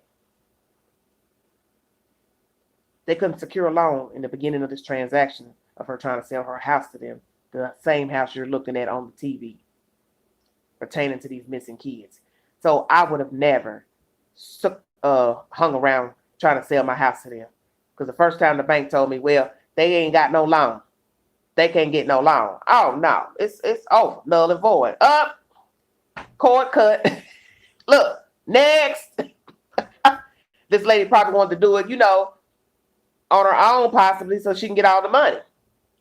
Because, you got to pay a fee to a realtor to sell your house. So I'm assuming she was trying to sell it on her own. Don't quote me on that. But I'm just assuming that. Because, you have to pay a realtor. But if she did go through a realtor, it's all the same. You got to pay them. They got to eat. They got to get money. They got to get paid. And my thing is, who would want to be going through all this back and forth with these people? So see, some of you are speculating on that conversation from that realtor to Mr. Chris. Hey, these people had some hanky-panky stuff going on with trying to buy this house from this lady. And it took her 100 days to finalize everything. And she said that. And she had to have somewhere to stay herself while this was going on. And she currently lives in Arizona right now. So obviously everything worked out in her favor. But you're talking about 3 months. Because 90 days is 3 months. And she said 100 days. So you're almost talking about 3.5 months of going back and forth with somebody trying to get an understanding about the selling of a house. And most people would think, yeah, that sounds suspicious. So see, that's why I said, who are these people, Mr. and Mrs. West? What do they do for a living? Where do they come from? Where were they born? What have they been doing up until adopting all these children, fostering children? Is this man a legitimate entrepreneur? Because it is stated off of Facebook, that is what's said on his profile through LinkedIn. For those of you who are not familiar with LinkedIn, it is a professional page that you can network with other people in the business arena. But like they said, entrepreneur is just a fancy word for what? What do you do? What is your occupation, Mr. West? Because some of us are curious. What do you and Jacqueline do for a living? And are you all just scheming and scamming to come up and survive? Because we know California is one of the richest states in the land, and it costs a lot of money to live out there. So are you just using the state to fund you and your wife's lifestyle and income, to take in children and get money from the state? It's like I tell people, the state will naturally give her funds if she needed, but I'm sure they have a criteria for how long she can even get actual welfare, because states are more strict now. So they just don't hand out welfare checks like a lot of you think. Here in this state, you're going to have to work and or go to school, take a course to receive a welfare check. You can get the food stamps, you can get the medical aid, you can get the daycare aid, but just laying around every day, day for day, as people think, and just get a welfare check by cash from the state, that does not go on in this state. And I think most states are on the same path. That even if you gave birth right now to a newborn and you wasn't able to work or you took off from work, the state, yes, will give you a welfare check. But after so long, which I don't know the time frame, they will be expecting you to take a course, be enrolled in school, or a state funded course in order to continue receiving financial assistance through that state. So I don't want some of you thinking that the state is just administering welfare checks to people. No, they're not. They will give you a guideline, and then they'll tell you how long you have to go according to the guidelines in order to continuously receive the welfare check. So it's not just you go in and say, I want a check for my kids. You have to comply with their guidelines now in order to receive, a welfare check. You will not just be sitting at home and not working or going to school. That's what I'm trying to say. Thank you all for joining me. 30 in the chat, 55 thumbs up. God is good. Hope you all stay safe out there. Have a blessed week.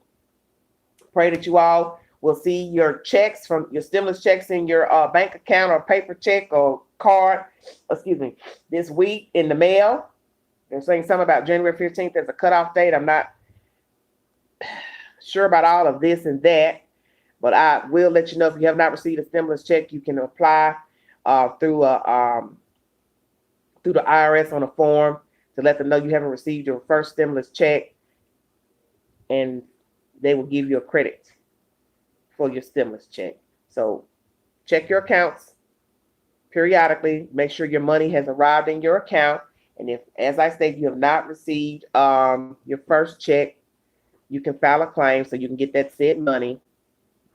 And I'm hoping that tomorrow that the Get My Payment IRS website will be up tomorrow, because I need to go check and get some things settled myself pertaining to the stimulus. Prayers for all of you. Pray for me. Thanks for joining me so much. Nitra, be good. You all be safe out there. Stay safe. If you want to reach the Queen, you can march on over to IG.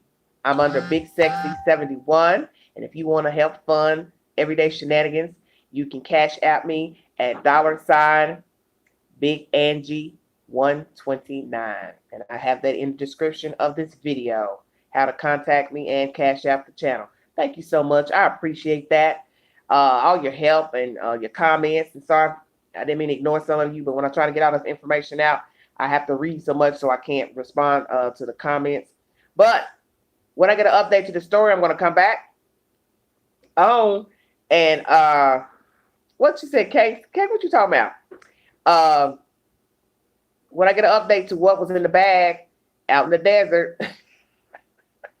I will bring it to you. I'm sure some of y'all gonna be ready to have a fit if don't nobody jump on and tell y'all what was in that bag. Be like, why they ain't saying what's in the bag? I tell you what, if they don't come back to police to tell you what was in that bag, y'all gonna be hot butter. Y'all gonna be hot butter trying to figure out why they ain't saying nothing about what was in that bag. Because you see, it's now late. Let me see. It's 10:20 Eastern time. You all are 3 hours behind on the West Coast. So it's 7:20 in Los Angeles. I don't know what to say. I'm not trying to laugh, but this case is weird to me. It's weird because there are no leads that's been given, let's say. I don't know what the police knows, but I do believe there is foul play. Thank you so much, Nisha. I appreciate that. I do believe there's foul play in pertaining to the disappearance of these children. I am suspecting the worst due to the fact of what the chief has said last week. He suspects foul play. The fact that they haven't given a statement pertaining to any leads, evidence, anything. The fact that there has not been a major search done by a formal organization to search for the boys. I think they already know what has happened to them or suspect what has happened to them. And I do believe that they think that it's a final situation. Now, who comment is this? Y'all wait good, so I'm gonna jump off here to say something. It's been almost 5 years since they've been in my life, and I'm cool with it. Watch me, because I'm not doing nothing wrong anyway. I work 2 jobs. Okay, that's Kay giving her testimony. Okay, you stay safe out there and keep your head up. You all keep your head up. Keep your noses clean. Stay out of trouble's way, because as you see, you don't want to end up in a situation like this dealing with your children. And I keep telling everybody that you have to be very careful nowadays how you talk, how you act, what you post on Facebook, the company you keep, the habits you indulge in. In one moment's notice, you can become a story, and it doesn't necessarily have to end up on the national news, but it can be detrimental to your livelihood and the benefit and to the situation, livelihood of your children. So know that. But as I state, you all are grown, you do what you want. And the last person commented said they believe the bag was a setup. Lakesome. Well, we will see if it's a setup. I'm going to wait to see what the news says. Because as I state, California's 3 hours behind time. And we will see. AV said you mentioned someone moved the bags and stuffed animals. Well, they could have. And like I said, we have evil people out here. So somebody could have easily went to the Dollar Tree, bought some stuff, and sat it out there, threw one of the kids' name on there, and there you have it. So you really don't know, because that's really what this case is about. Nothing. We don't know nothing. We don't know anything. And that's another thing. Don't you find that strange? You're not hearing nothing about these people, where they come from, where they went to high school, where they last worked. No employers speaking up on their behalf. No friends have spoken to the news, given an interview. Family members of the parents haven't given an interview. Parents of the biological mother haven't given an interview to say what they think is going on. People close to the people taking care of the children, those should be the main people speaking, saying, hey, these are decent people. Blah, blah, blah. I've known them. Woo, woo, woo. Such and such, such and such. Okay, you said not a setup. Okay. I'm trying to understand what you're saying.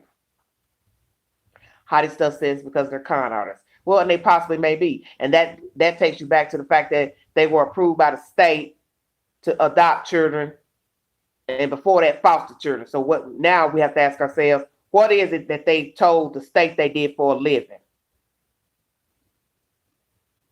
Because naturally, the state, I don't think, is just going to sign you up just so they can give them money to take care of the kids, which we know they would help. But what I'm saying, still, wouldn't it have helped if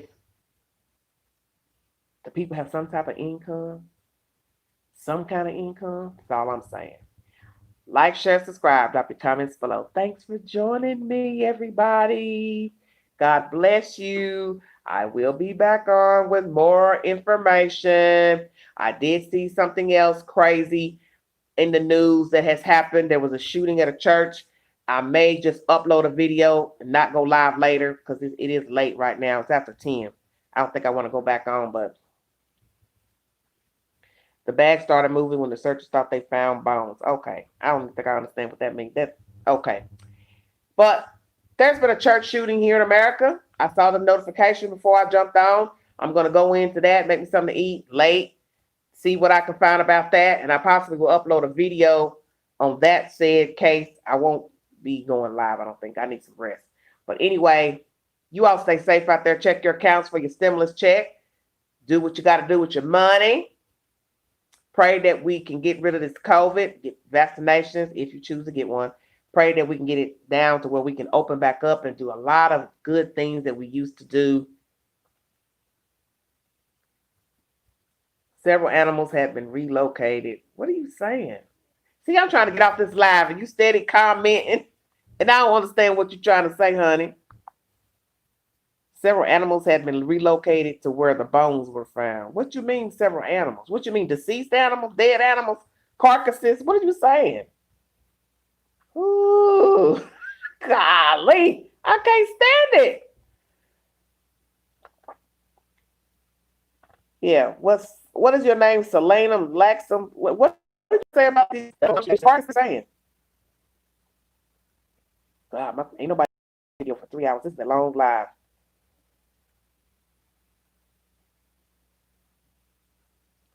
I'm waiting on your comment, honey.